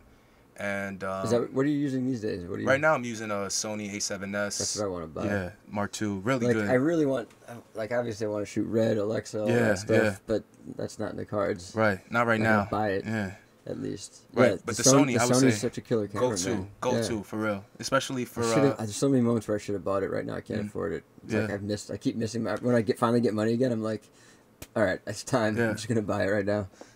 Absolutely, I would say make that investment. But do it. I would say do it around the time where the new ones come out. Yeah. Because when the new one come out, for example, I think the Sony A7S III came out, so now the A7S II dropped down from like 2,000 to now 1,000. Yeah, so I'm fine with the 2. Yeah. Right? The 2. No, listen. You don't need.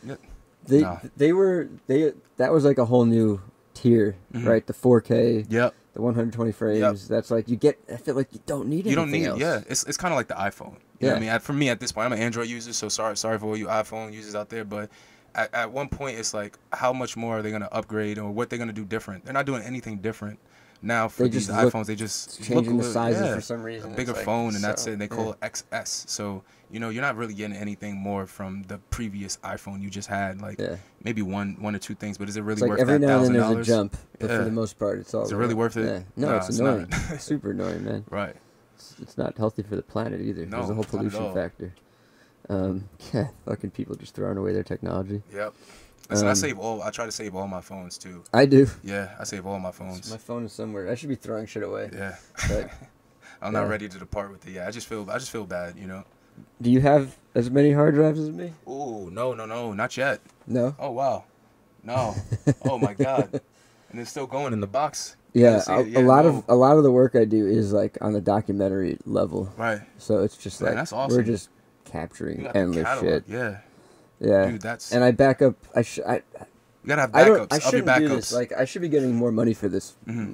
A lot of my clients don't realize that I have all their shit here. Mm-hmm. They don't appreciate it. Yeah. You never know. In a couple years, they hit you up and they'll be like, "Hey man, you got that video?" You're like, "Yep, I got it for you." Just saved last on my hard night, I drive. ran into somebody who like shot years ago, and she was like, "Oh, damn, you have it good." Yeah.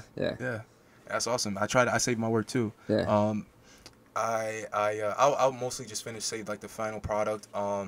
Sometimes I'll save the actual project timeline if I really like the project, just so I can like go in there and see like an effect or something that I did, because I come across a lot of happy mistakes.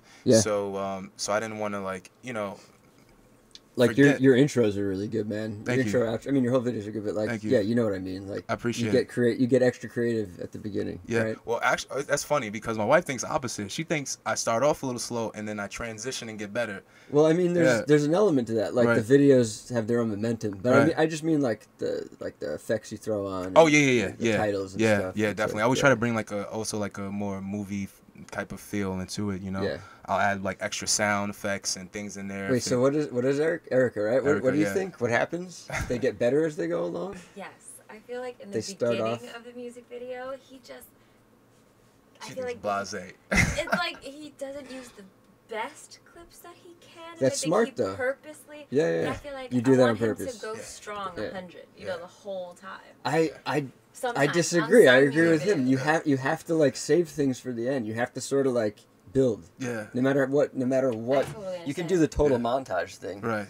But like, yeah. But I see both sides though, I have one of those where everybody looks at my running. stuff and they say what Erica says all the time. Because it is true. Like, because put this here, put this and there. I'm I'm like, no. I guess I'm the I fight viewer. it. You know what I mean? So No, absolutely. Like, So you definitely got to take all spectrums, because for me, I go off of this rule, right?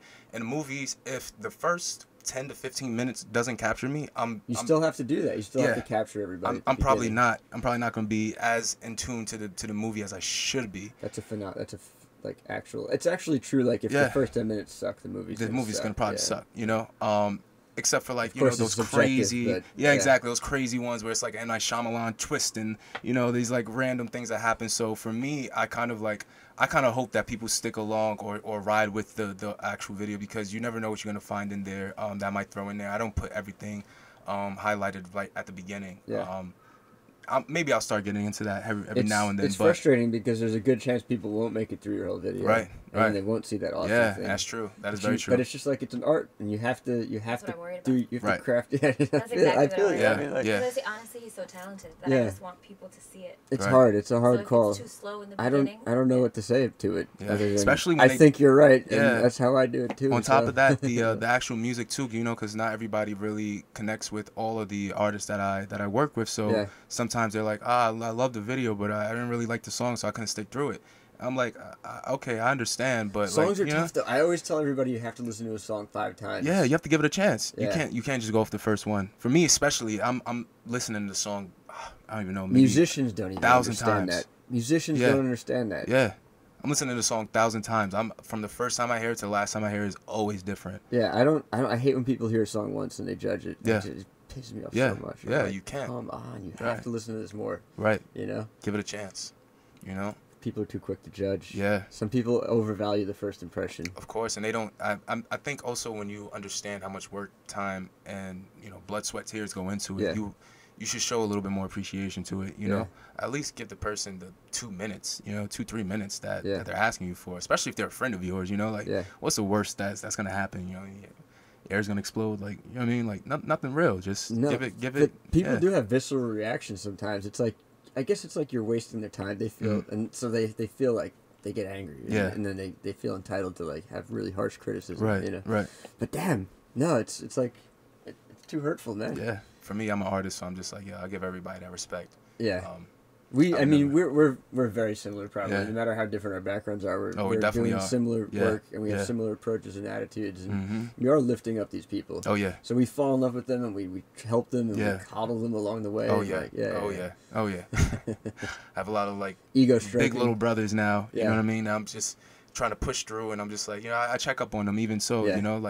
After doing videos, most of the people become family to me. So it's like, I always try to help them, even if I don't get paid doing it. I'm like, hey, listen, bro, you should do X, Y, and Z. If they take the advice, they take it. Yeah. If they don't, they don't. But at least I'm here to offer that advice and give my 2 cents, when they ask for it. Yeah. No, man, we had huge value to their brand, their lives, whatever, however they think about it. Some people don't like calling it brand. Yeah. Do you think of yourself as brand? Do you like calling it brand? And do you do that? Yeah, I would say it's kind of like branding now. Yeah. I had a friend. Yeah, I had a friend. His name Pedro Breeze, and it's so funny. He's a dope artist. And this was our second video that we did. It's called In Charge, and pretty much it went viral in his town of Trenton, New Jersey. So he's riding down the street, and he's like, "Yo," he gave me a call. He's like, "Yo, Ferrari, I gotta thank you, man, because I'm riding down the street. I got people stopping me, being like, 'Oh, you're that guy that's in that In Charge video. That video was crazy.'" And he's just like, "Yo, man, thank you." Like, but the song came out so long. Like, you know what I mean? He came out with the song like a while back, but nobody really gave him that attention that he deserved because they felt like he wasn't, I guess, in the position where he needed to be. So wait, what are we talking about here? We're talking about a video you made a while back. Yeah, I would say it became more successful after, like later. No. We shot the video earlier this year. He released the song because he didn't really have too many visuals. Yeah. So he had like a SoundCloud. The song's been out for a while now, and the buzz didn't pick up until he did the video, and they seen that very so the video. So the song had been out, the video came out and helped bring attention. Yeah, exactly, bring attention to it. And like I said, it was a dope track just off the rip. But I mean, it's not. There was a time where that just wouldn't happen, right? Like when music videos first started, there was no such thing as making a video for an old song, right? You know, right. But now it really doesn't matter, and you can totally bring a revival to the whole thing. You Absolutely. Because I'm doing a lot of that. I'm actually about to make a video for a song that's been out for a while. Yeah. And I've done it before. Mm-hmm. Yeah, if you spend a year on a fucking video, that song is a year old by the time you make that video. Exactly. It's old. It's old now. It's not the wisest. Maybe it's not the wisest thing. And to this day, it is a promotional tool. Mm-hmm. Absolutely. I can admit that. I used to argue and like, I'm not making commercials for musicians. I'm making art. Right. For myself and for them. Yeah. But yeah, it's a promotional tool. It's a promotional tool as well. Yeah. It's a commercial in a way. So it's like that's why I was saying it's like a touchy subject because you got to kind of like you got to sell yourself sometimes, for certain things. But it's all part of the game, Once you get to a certain level, you won't no longer have to ever do that again, unless you really want to. I feel so. This is not a moment where you want to say never, but it popped into my head, so yeah. You never know. Yeah, man. Absolutely. What are we at? We're a little over an hour. I didn't ask you how much time you have. Do you have? I think we're good until 12. Like 12. Yeah, around 12. So you feel like you rebelled when you were a kid? Were you a rebellious spirit? And does it carry over to your art? You were a good kid. I was like I was a pretty good kid, I would say. Yeah. But do you feel like you have a rebellious spirit, like against the system or anything? I would say so. Yeah. A rebellious spirit, but I try to take things on in like the most strategic and quote unquote legal way. Right. Because when growing up, I hang around like a lot of people who weren't, the best people to hang around. So I did get experiences from them and seeing, how their lives have turned out. And again, that foresight, you could kind of see where things are going before it gets there. Yeah. So you had it at a young age. Yeah. It helped steer definitely. You away from bad shit. Absolutely. But then I also seen why those people had to do certain things, like they just really, it was down to the point where they just, weren't going to be able to eat. Yeah.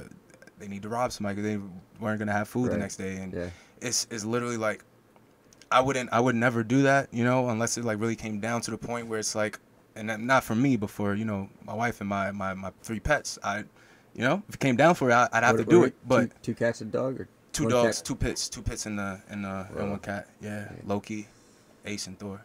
Yeah. Well, yeah, I have no joke to make. I was gonna make an animal joke, but no. But you wouldn't kill for them. No, yeah, I would. You would. I would if it got really down to it. Yeah. If it got down to it. But again, I'm not the type of person where I would. What is it? Do harm to somebody else for myself. 3 meals or 3 days away always from like the whole society breaking down. Yeah. Like if food stops showing up and everybody was just starving. Yeah. It's like we'd all break down. Right. Yeah. But I kind of understood where they came from. So it's like, I get that background. So I understand that. But I also understand that you can't always react off of just strictly pure emotion. It can't always be the end all be all. So yeah, I would say I have a rebellious spirit, but I wouldn't say I'm crazy out there. Like, and if it is, it's like it's to myself and it's subtle and it'll show, you know, if you know, you know, you know. Yeah. I won't go out there and blast it, but if you know, you know. That's it. What, like messages in your work, or yeah. I'll do like little things here and there that people just probably wouldn't really get or understand at certain points, or even if, you know, it just comes across to them as different. Yeah. Subconsciously, it means something, you know. So I feel like the only stuff I'll ever like is the stuff that has like some kind of a subversive element to it. It doesn't have to be overt and loud. Right. It doesn't have to be saturated. Right. It could be chill, but as long as you have like a little undertone. And that's one thing I really like too. Is whenever I do like a movie or short film or something, I always want there to be like a lasting message. I think that sticks with people a little bit longer than the things that's just like whatever, you know. 'Cause I've seen a lot of horror movies, for example, but only some stick with me because they all kind of like jumble at some point, because it's just like, oh, another ghost killing this girl. All right, I've seen that one, and it's like, no, I haven't seen that one, but I have seen that one. You know, it's like there's so many. Right, there's so much of everything. Right, and so that underlying tone that sells it. You know, that underlying message really sells it for me. Yeah, I agree, man. With films, I'm definitely obsessed with the message. If I'm gonna make a film, I'm gonna like just really fucking hammer out what the hell is this about? Like, what does it mean? All that shit. Right. With music videos, I'm trying, but usually there's not even enough. Like, often there's not enough time to figure it out. Right. Yeah. So I'm still trying. I'm like, what is this? Right. And I'm writing it, rewriting. Even like while we're shooting, I'm like talking about it. I'm like, what is it saying? Like, oh, you know, if you're just like, it's a month shoot or less. Right. All right, we didn't totally hash it out, but at least we tried, you know. Right. And yeah. It can you convey something. Absolutely. It reads. Right. It's in there. Right. And for if you're me, thinking about it. And talking about it. No, yeah. I was gonna say, oh man, I just lost train of thought. My fault. Sorry, man. Yeah, I was rambling too much. No, it's gonna be off of something that you just said. Anything to do with like the theme? Do you think of it as a theme?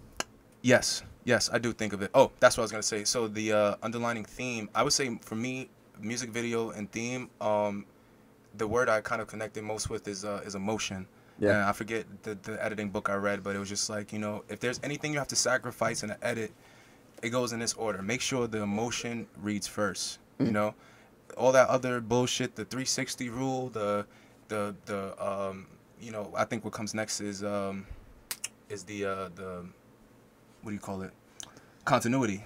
Continuity comes next, but emotion is first. You know, if that emotion reads, you can shoot however the fuck you want. You know what I mean? You can shoot it upside down, looking crazy, whatever it is, as long as that emotion comes through. What got like film for me? We were raised with so much content. You know, it's like even when we were kids, there was still so much coming out, but it wasn't until I saw The Thinner Line where I was like, I'm a filmmaker. I need to do this. You know? Yeah. You know that movie? Yes, I do. And that's a movie where it's like, yo, you can do anything you want. Yeah. You can. Continuity is literally fucking. It's the montage is very loved. It's a very loved technique. Absolutely. And music videos, we're making that. You know. And for example, like Albert Hitchcock back in the days, you know, he was the first person to do the multi cuts, and before that, people were like, what? Like the Psycho thing. Yeah, like, you know what I mean? What the hell did he right, exactly. Like, it's going from cut this way, cut to this, the other guy, cut to downstairs. And, you know, for us now, it just makes sense. Yeah, like, it's hard to look at that and be like, holy shit. Right. But that was groundbreaking. Yeah, that exactly. was like for example, you don't have to show the person putting the key in the door and walking up the stair. Like, you literally just show the main parts. Like, if putting the key in the door is the main part, you put that in. You don't have to show them turning the knob, going in, walking up the stairs. Yeah, I definitely have some short films where I'm showing all doing the everything, everything. Yeah, and sometimes it calls for it. Obsessing with sound, but it didn't. But you get what I'm saying? Sometimes it really doesn't. You can just shave that off. Yeah. You know? No, especially as a new filmmaker. Keeping things on the screen for too long, I think, is like the one thing that we do. Because I was the same way. Yeah. All my films for college, like when I was taking the college courses, and I was minoring in film.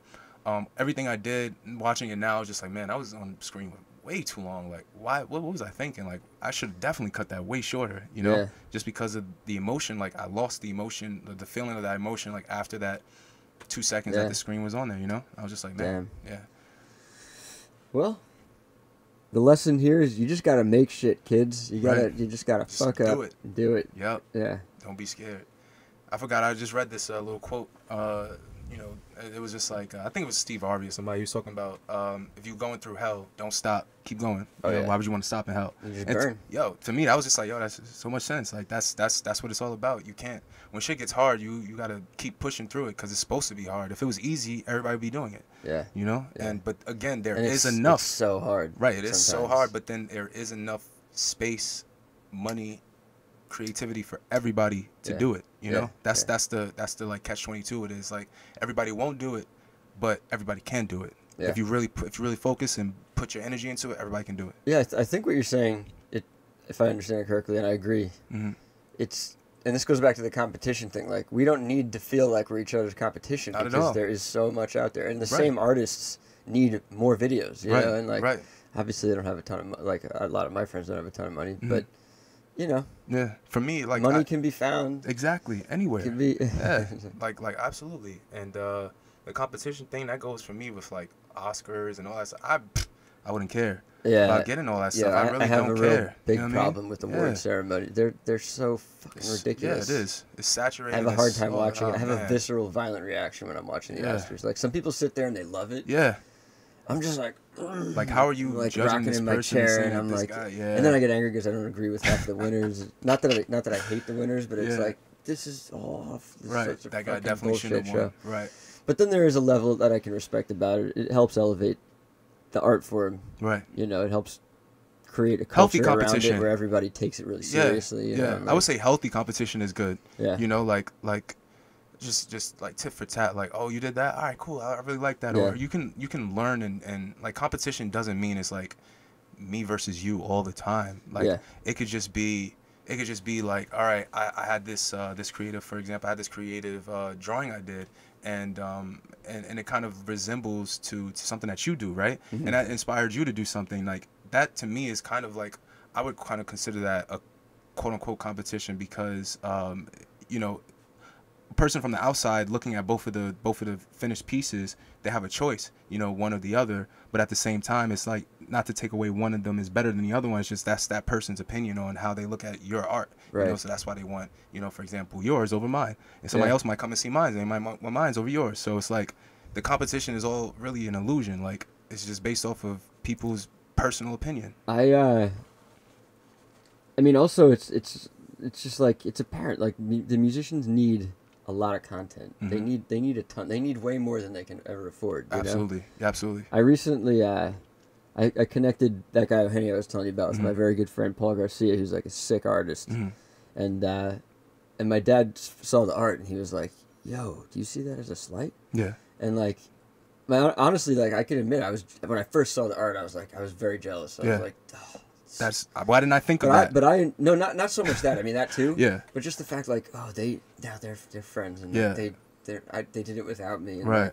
You know, a lot of that. You know, right. I can admit I felt jealousy, but like, I introduced them. You know, and like, I'm into it. I'm like, we need to help foster that among the creative circles. You absolutely, know? Absolutely. Like, everybody needs to cross-pollinate and cross-breed and all that shit. Right. You know. I feel like, you know, a little undertone. I do feel a certain type of way when, you know, other people start working with other people. But at the same time, I tell them to. I'm like, yo, bro, you got to work with somebody else, because, you can't keep up with, for example, we can't keep up with the price of doing like a $1,000, $500 video every month. But at least if you work with that other guy and you try and do something smaller, like, just accommodate for what it is, or what it is that you're working with. You know what I mean? That for me, I think was key. But I do see them working with other videographers, and for me, I'm just like, I could have done better. But you know what I mean? Like, it was cool though. Story. Yeah, it was cool.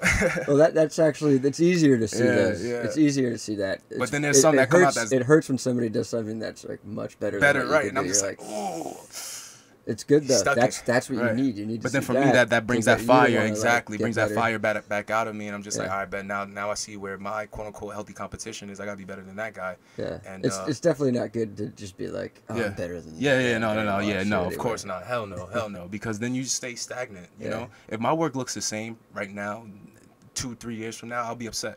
Yeah. You know, I'll be upset. Yeah, I want to see growth within everything. Do you feel like you can look at your work and see it like a clear progression from here to there? Hell yeah. But then again, there's some videos that came out like back in the days that I was just like, man, that was, for me, I was just like, yo, that was really creative. I what came to my mind at that point in time to do that? You know what I mean? Oh yeah, looking back, yeah. it's just like you don't even know what you're thinking. One of my favorite videos, and it was like I worked with these guys, Slim Dollars, Perion, and Super Cali, and the name of the video was or the song was called Diddy Smalls. Nice. And that was like my third video I ever did.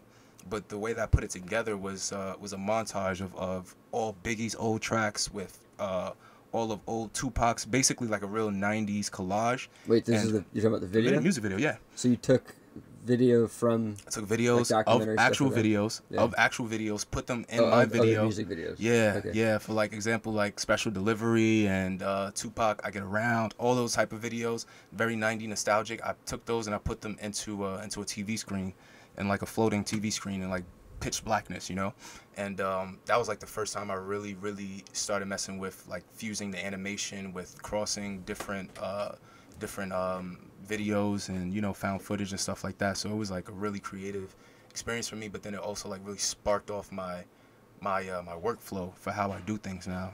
So now I'm really open to finding a lot of found footage and reaching out to people and being like, hey, do you mind if I use this for a video? And they're like, you're not worried that you can't use the video or share the video in certain places, or that it get flagged? Sometimes, but then again, if the video is great, because I did have two videos that did get flagged based off of certain things, but it wasn't my fault. It wasn't found footage. It was just basically like you know, we shot in school, and it was like I think a certain fraternity or whatever, they didn't want to be shown within that specific moment in time. So I was just like, you know what, I get it, but at the same time, it's like, so you respectfully took it down? Yeah. We took it down right away, but it was just like, it was kind of uncalled for, you know.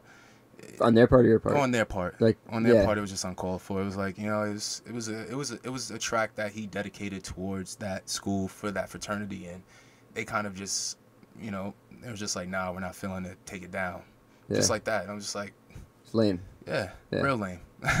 But again, you know, that do happen sometimes, but I've never come into contact with like found footage and somebody contact me like, hey, you can't put this up on here. Usually it's like maybe music. I'm of the state of mind, I want my stuff up and out forever. I don't want it to ever be taken down. It's like a huge fear of mine, for things to be blocked, made invisible, just taken for the world to not be able to see it. That it hasn't really happened to me, and I live in constant fear of that. Right.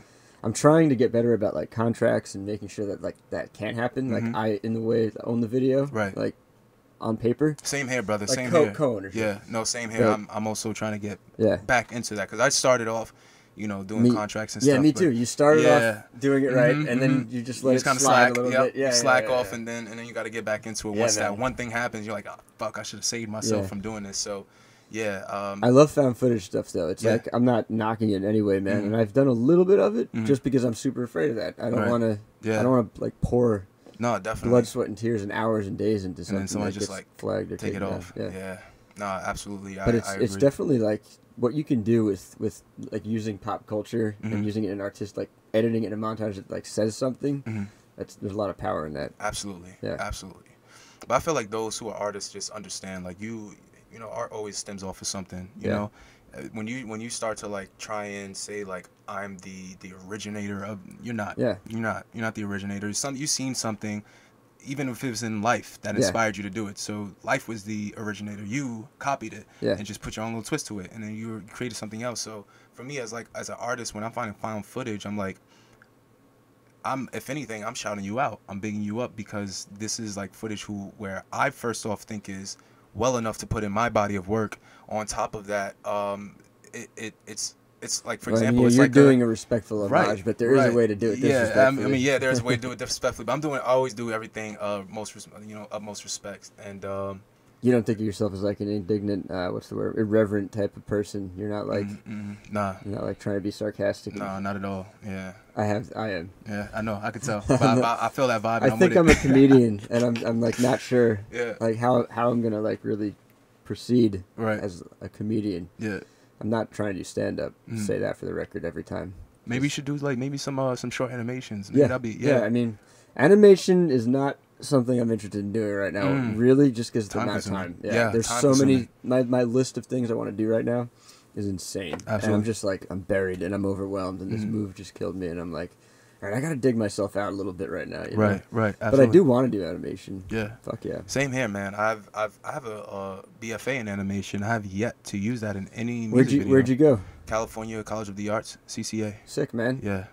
Nice. So I have a BFA in animation. Did you do lower these film. teeth in I don't need to pull it up in what's it called? Can't Rap? The teeth going like was that? Did you make that? No. That that also was found, but I just kind of like I kind of warped it. So Okay. it was a You were warping. Okay. yeah, it was I think it was a GIF I found. Okay. And then I just kind of took it into After Effects and then kind of like tried to emulate making it look like that was like Dark Matter's, like, you know what I mean, his mouth moving. Yeah. It was like funny though. It was just like a little, you know, a little joke to put in there, but at the same time that was something that I did pay for, that I did have a package of, and it was like a part of my gift package. So his songs are really deep, man. Yeah, he's got like such a lighthearted, goofy way about him. But it's like, and, like, yo, he's the dancing message around like a rubber band, like he's a rubber band, just slapping his ball on the ground, dancing and stuff. But that Can't Rap one, I was just like, man, I want you to start going in this path, you know what I mean? Because it's all truth, you know what I mean? Like, there's people out there who really smiling in his face, and then behind his back, like, his music is trash, this is and that. I'm like, yo, why would you, like, support the man? Like, don't, if you feel like it's not good, just tell him it's not good. But then at the same time, we do have friends who will tell him like, hey man, listen, I think you need to pronunciate this a little bit more, this and that. So those people I respect to the utmost, because it's like, not only you're critiquing, but you're giving insight and influence on how to make it better. You know, critiquing is just like, for me, like, kind of flat. Like, don't just tell me what's wrong with it, tell me how to make it better. You know, like, if you think it can be better, like, tell me how I can make it better, rather than just like, I hate this, I hate this, I hate that. Yeah. And constructive criticism. Yeah, constructive criticism. Right. You guys went to art school. Yeah. Before most people went to art school. Yeah. Yeah. So I've been dealing with critiques for all my life. I feel like, you know, it's a thing that like a huge percentage of the population doesn't understand, because I could be wrong. I think it's an art specific thing. Yeah, it is. The concept of creative criticism. It's like other industries are pretty just competitive. Yeah. And it's not really about the creative criticism. You know, it's like, I could be wrong. I mean, I think it's called for when it's a unique thing specific to art. Right. Yeah. Definitely. Because again, the artist is, you know, that's the final, like, when they show you something, that's usually like, I feel like this is good, you know, like, I feel like for me, settled within myself, like, this is great. But then at certain times, it's like, it can be better, you know, and I have to always like remember, in order for me to become a better artist, I have to kind of like, you know, especially if I'm like reaching out to an audience, I have to most of the time appeal to what they want as well. So it's like, it's hard. It's like you're breaking that ground, from like pretty much being a trendsetter and following, or being a trendsetter and following a trend, you know? Yeah. So wait, hold on. I want to talk about what you just said right there. You feel like you have to appeal to what your audience wants. Most of the times, yeah. Yeah. So even the artists too. The artists, I get. I get 100%. Like, I will bend over backwards for some of the artists, you know, depending on what the idea is, how much money there is, and all that. But hold on, talk about the audience though. Like, how does that? Can you give any concrete examples? Like a video here, like you knew the audience and you knew what they wanted, or you were like trying to put yourself in their shoes. Right. For example, so like the Kademe Sochan was like my first Punjabi music video. I had to go within the view, or like the knowledge of that is a good. You get what I'm saying? Of like it's different from the United States. It's not a typical video. It's not something I would usually do as well. So it's like, in order for me to hit that platform running, I have to know what that audience likes, as well as how they usually like the stuff that they're usually interested in, because, you know, people always go with stuff that's familiar to them. And it's like, you can't step too far out the box, because then they won't give it the appreciation, even if it is great. There's just some people who just like, oh no, it's too different, I don't want to see it. Yeah. So that, I feel like that was one. More or less, it's like that type of vibe. But I don't come into it like often. But what I'm saying is like, basically appealing to the audience is like doing certain things that I know the people want to see at a certain point in time. Like, you know, something's popping off right now. People love glitches, so maybe I got to throw in a little glitch here and now. You know what I mean? Yeah. People love the VHS. Like now, that's something that I'm into now. Is like, you know, but I'm trying to like make my own like. So lane for it. Were these things you weren't into, and you? No, not that I weren't into it. You were into it. It was just like it just became more popular, and like more people just started using it. More people started asking for it. But it was just like, for me back then, it's like I would have always been open to doing something like that. But artists would be like, I don't know how it would look doing a VHS video until like Drake and 21 Savage come out doing a VHS video. Now everybody want to do a VHS video. You get what I'm saying? Yeah. So it's like I kind of have. So if anything, you're forward thinking. Yeah, no, definitely. So you're not definitely. really appealing to what you think the audience wants. Sometimes, but not sometimes. Yeah. But more you're putting yourself in the shoes, because this is an important distinction I find that I need to make too. Mm-hmm. It's like I'm trying to think like the audience, but I'm not trying to give them what they want. Exactly. That's the way I articulate it usually. You're trying to. It's like you're tricking them. You're tricking them into feeling like, kind of like it's something that they liked already before they even get to watch it. You know what I mean? It's the I guess like the embodiment of the work that you put out. You know. So yeah, It's tricky. It is. It's very tricky. But I think it's a dangerous mode to be in if you're like, just, all right, this is what the people want. This is what, like, who are the people? Absolutely. And then like people do that all the time. Everyone, that's especially like a big job problem. Like that's where the creativity gets stifled. Absolutely. Yep. It's like, no, this audience. I always think about the audience, and I get it. There are demographics, and there's a lot of research on it. People do focus groups and all that shit. Right. I'm so far outside of all that. Yeah. We're artists. We're artists. Yeah, artists first. We you know. make these music videos. Right. Over Exactly. Here, man. And that's what's first, and then you know, audience. I feel like it comes second, but at the same time they also come first. It's just like this weird. No, I know what you're this saying. Weird yin It's yang silly, thing. You know. It is. It is. There's a lot of duality and weird aspects to Facts, it, and duality, paradox, and all around us. Yep. Yeah. It's trippy. It's hard to keep it in the front of my head. I always want to like have it all written down, just so I'm like my paradox sheet, my reference, like just for life. It's like, oh yeah, everything. My life is fucked up, and all this shit's really hard. Oh, it's the paradox. Yeah. Okay. Yeah. But I don't know which one. Right. Which one it is and when it happens. Yeah. It's funny, man. It's complicated, man, because it's invisible. Right. All right. We're getting to like an hour and a half. I gotta ask, like, is there shit that gets you angry, and do you get angry? Are you an angry person at all? Or? Man, I would say since I started. Chill. Listen, man, I'm so nonchalant. My mom, she used to like sometimes get angry when I don't get angry at certain things. She's like, man, you're way too chalant for certain things. That's the thing. My wife too. I've not so much anymore. I have some friends who never got angry. I was like, why are you not angry? Yeah. What's wrong with you? Right. But I feel like once I started driving, that anger just started coming full force. Driving brings it out of everybody, dog, huh? That's what makes me angry. You ever lost your cool so hard you get the road rage where you're just like, 5 minutes go by and you blacked out. Bro. You're like, what? Who was I? I haven't gotten to that point yet, but like I said, for me, I mean, I haven't blacked out. Yeah, but I've definitely said and done some things while driving where I'm like, yeah, that could have turned out pretty bad. You know? Yeah, and it's there's just some psychos. If I'm that psycho, there's a real psycho out there who's gonna kill somebody. Oh yeah, maybe me or my loved ones or whatever. And for me, I'm a defensive driver. Driving my puppy in the car, and I'm a defensive driver. You feel me? So especially when I have my wife in the car and then I have like the dogs in the car, like I feel you can't just be switching lanes with no turning signal. Like that's what makes me upset. Like be considerate of everybody else that's on the road. This is definitely going to be a recurring anger thing. Because I ask everyone makes you angry. And not everybody wants to die like you do. You know what I mean? Just stick in your lane, stay in the on speed the highway, limit. the left lane is for the fast drivers. Exactly. Middle lane is for moving around. Slow in the right. Right. Don't be driving slow in the left lane. Exactly. Know the rules of the road, man. Stop acting funny with this, man. You know what's up. Yeah. Yeah. Put on your turn signal. It takes literally 5 seconds to you to switch it up, man. Let me know where you're going. I don't know where you're going. Don't jump in my lane. I've been in an accident from that already. Somebody just crossed over. He just switched over the lane and just hit the brake real hard without putting on the hazard. And this just happened as you moved out into No, this happened before. This happened when I was when we was moving into Jersey because we lived in Jersey for a year. And Jersey drivers, they're horrible too, man. They're even worse than New York because they don't use the...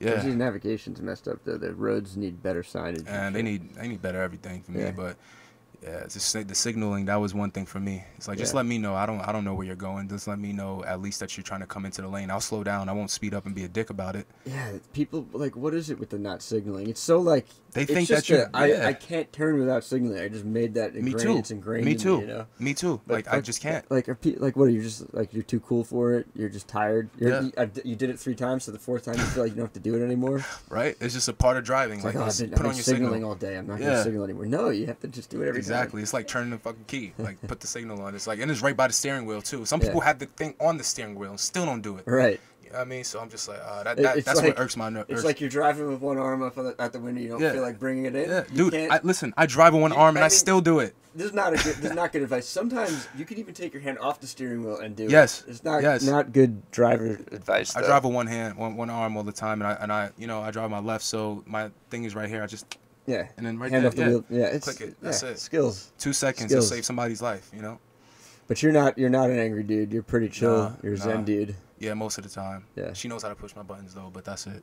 It's important to the creative process. Yeah. You gotta not have your buttons pushed too much. That's what I'm saying. People from the outside don't really get to push my buttons at all. And it's funny. Like recently, I just went on Instagram, and I don't really do this too often, but I made a comment, and people had their own opinions to say about the comment. We're going back and forth. And what was it? It was about dude was rapping, and I was just like, my comment was, just because you can rhyme doesn't mean you can rap. Right. There's a lot more to rapping than just rhyming, and people are like, man, that is exactly what rap is, and this is about. There's and nothing more to it than that. Right? Nothing more to it than that. And I'm just like, bro, you're downplaying. They were rappers too, or just regular people, and then I'm getting like random like and try rapping, try writing again, rhymes these and are all rapping, people you'll learn who, it's more than that. Yeah. Right, who don't even look like they're part of the culture. Period, bro. You know what I mean? Like at all, look like they just came in like 2-3 years ago. You know what I mean? Like white boys? Trying to tell me. White boys trying I would just say none of them. There was this one black guy. Everybody else was just different races, different females, males, and I'm just like, you know nothing about rap at all. If that's what you think rap is about, is just rhyming. Like it's for me, it's like driving. You could push your foot on a pedal, doesn't mean you could drive. Yeah. Everybody can put their foot on a pedal. Everybody can rhyme. Yeah, how do you phrase it? It's like a bunch of things in tandem. There's a better way to say all this. I can't think of what it is right now. And also another thing for me is... something I've heard before right now. Okay. And for me, another thing is like, it's just like my culture and where I come from. Like, it's a New York thing. When people can't do something good, they're just like, nah, you can't do it. It's not like you can't do it. Of course you can do it. The human thing, yeah. People are hard judges. Yeah. And you don't get a chance to fuck up too many times. You have to, but people judge you. And for me, it was just like more or less like, what I was getting at was because it was an actor who was rapping. Yeah. And it wasn't that good. You know what I mean? Yeah. To me, it was just like, it was okay.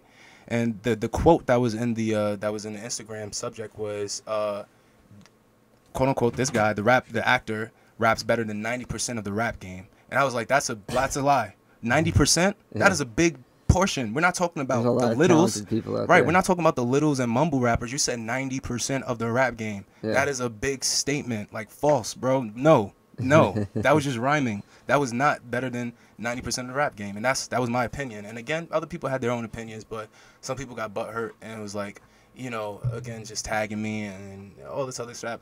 Again, I have fun with it, but I don't really go off on those kind of rants. But, every now and then it's like, I put my 2 cents out there, but I know everybody else has their own 2 cents that they have something to say, and I'll challenge you on it. Like let's have a conversation on it. Let's have a discussion. Don't just call me a dumbass and try and like make a point because your point wasn't made. You know what I mean? Yeah, like you're just saying, internet trolling. Like you're not threatening nobody. Talk about come to my city, bro. I come to your city all the time. All the time to shoot videos. What are you doing? You're not doing nothing. King of this city, bro. I've been to your city. I've lived there for 5 years. Never heard of you. You're not a king. You know what I mean? So it's all these opinions like you're throwing out there and like whatever. Yeah. So that was yeah. Let it be known to all kings. Ferrari Xavi's a king maker, and don't talk to him about you being the king. My last name is King, man. Don't talk to me about kings. Right. Yeah. Yeah. So what I mean. Are we gonna shout out your name after all? Yeah, Devon Xavier King. Yeah. Like that's it. I don't even like put that out in the world like, oh, king this, king that. Nah, man. Everybody's a king of their own thing, whatever, their own temple, their own palace, whatever. But don't come to me talking about you're the king of Bay Area, the king of this. You're not. There's some people call themselves the kings more just like we're all kings and queens. Right. Too. Right. Yeah, I get that. Like, I get that. But then there's those who are like little too egotistical about it, right? Come to my city and this is bro. Listen, I've been in your city. You don't know the people who I know in your city. Like, watch your mouth. You know what I mean? Like, you don't know who I know. So again, like it's that whole social media thing. But then again, I don't really give it that much time. I don't get upset about it. I just get like that little passion of like that rush. Like, yeah, I'm about to shut this motherfucker up right now with this comment. Boom. And then after that, I won't hear nothing, bro. I even had a dude after that comment. I said to him, I checked out his page because he was a beat maker. He made beats and stuff. So I heard his beats. I was like, you know, your beats is all right. You know what I mean? Because that was just my opinion. You know what I mean? I was like, it's all right. You need to keep going. He's like, nah, my beats are fire. This and that. I know you're gonna be rapping to your wife with this. I was like, bro, listen. I listened to it. You had me at that one song. I'm not gonna be listening to you. And this is real, you know. He's like, all right, add me, bro. I was like, no, I'm not adding you. We literally just got into an argument over something. Now you want me to follow you and add you? I'm like, bro, you stupid as hell. Yeah, I was gonna say something else, but now instead I feel like I need to say this something I hate, something that makes me angry on Instagram. When somebody clicks on or comments on your shit, it's there's two things that annoy me, right? They say, great page, please look at my stuff, right? That's annoying. But even more annoying than that is just straight up, please look at my page. Yeah. Without a comment, without a like, without a follow. Nothing. Are you fucking kidding me? Dude, like, I would never advertise like, myself. Human, like, common sense decency. and decency. Man, how you coming on somebody else's page telling them to look at your page? That's like me walking into a store, owning a shoe store, and another shoe store, handing out business cards like, yo, come to my shoe store. You know what I mean? Like, nah, that's disrespectful. Absurd. It's crazy. And yeah, and like I'm all about, like, obviously I have this podcast. I didn't know you at all until today. Right. Like, I'm all about respect and like showing. I'll do it. I'll show you respect, but you got to show me a little bit. You know? Like, come on, dude. When you reached out to me, I was so happy. You don't even know how happy I was. Like, oh, babe, I'm about to get this. Yeah, podcast I felt it. I could feel it. You were saying I really it. Was. I really was. I was like, yo, I'm about this podcast. Even though I knew that you did the first one with Dark Matter and Chocolate Brown, and again, those are my boys. Like, shout out Chocolate, shout out Dark Matter, Truth City. That's another artist you should be on. Truth City. Dope guy. Is he on Dark Matter's album? No, he's not on the album, but we're on like the same kind of circle, same clique. Yeah. I'll introduce you. Yeah. Reem Ali, that's another dude I'm about to start working with. But again, like all of these people and stuff like that, you know what I mean? Like it's those are the guys I kind of do this thing for, you know what I mean? Like the people who are about their shit. And then like-minded people flock together because it's just like, of course, gold rolls with gold. There are people who suck out there, and like I'm asking everybody to be on the podcast. And some people are like I want to get artists on. Artists are really hard, and I get it. Artists, like visual artists, have a different lone wolf mentality, and but whatever it is about like filmmakers, it's very communal, and like musicians, very communal. And it's like it fosters like I feel like better human relationships. Absolutely, you know, like they're just better at being social, I guess you would say. And for me, I felt like artists are like pretty egotistical assholes. I'll say it. I'm trying to get them on this. Yeah, and I'm a little. I can admit I'm butthurt. It's all that, but even beyond just the butthurt thing, right? It's like. I also have to respect it. Right. Like I'm shitting on it right now. But I think bro. This is a good thing. This is a good thing. This podcast is a good thing. Oh, Talking definitely. about our art together is a good thing. Hell yeah. Yeah. It's the community. That's what we need to come back to. Is like we're all human beings, you know? Yeah. So at the end of the day, we're all just trying to either influence each other to be better people most of the time, you know? There's the others who are shitty and there's reality TV and there's shitty exactly. podcast shows that are like the reality TV equivalent where people are just disrespectful and like you get on, you get roasted or made fun of on the show. You know, it's out there. I get it. I get the fear. My homie K Cho, that's my day one shooter out there in the Bay Area. But he told me this one thing that stuck with me. It was a New Year's Eve. I was out of my mind, tripping. I don't know. I was on some crazy shit. But he was just like, "Listen, man, gold rolls with gold, and shit rolls with shit." And from that point on, I was just like, "Man, you're absolutely right." Yeah. And for me, I even separated myself a little bit from those people who hung out with people who I felt was shit because I wanted them to realize, like, listen, man, that person who you're hanging out with they're not good people. They're doing the same thing they were 10 years ago. You know? Yeah, I'm the type who's maybe too patient for my own good, and I need to probably like get some of the shit off of my plate. What, him too? You're too good to people. He's too good to people. Yeah. I am. That's why. That's part of the job. Yeah, man. We are, and it's what's frustrating. I feel like when I finally have my snap moment. No one's gonna appreciate it. Oh no! Be like, he's fucking crazy. We're done with him. Yeah. It's like I don't get my snap moment. I'm not allowed to snap. Right. That's what I'm saying. But then you already know when it does happen, it's like it's for a reason, and it's like sometimes it just get a little bit out of control, just because it doesn't happen that often, you know. Yeah. So I mean, and for me, I know I'm a fire spirit, so that's another thing. Yeah. What is that birthday? December 18th, 1991. So right. so fire. I think fire and metal or something like that. I don't know what I am. Yeah. I should. I want to know. I forgot. I know. I just forgot. Yeah. Yeah. Oh, what year? Virgo 82. 82. Ah, man, that's. Water. Man, we can look it up. We can look it up right before we go. I'm gonna look it up for you. Yeah, I'm gonna find it. We don't need to do it right now. Yeah.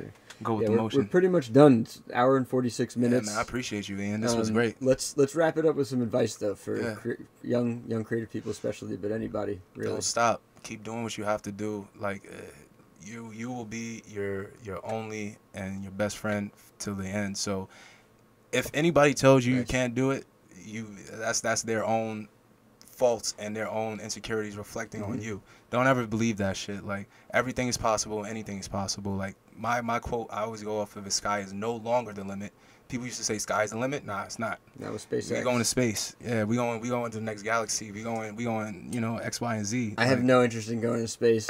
I do, bro. Listen. Yeah, you're gonna shoot some sick videos in space. Yeah, I told my wife. I will be rooting for you. Yeah, I told my wife, listen, when I die, just tell them to shoot me out there, bro. Like, you don't have to do a casket. I'm up nothing. into that. Oh, I'm totally into the fucking launch out into space death. Just shoot me out there. That's I'm cool, good. but that's when I'm dead. Right, exactly. Yeah. Space is terrifying. Yeah, I feel. I'm me. You know what? I love space, but I hate deep water.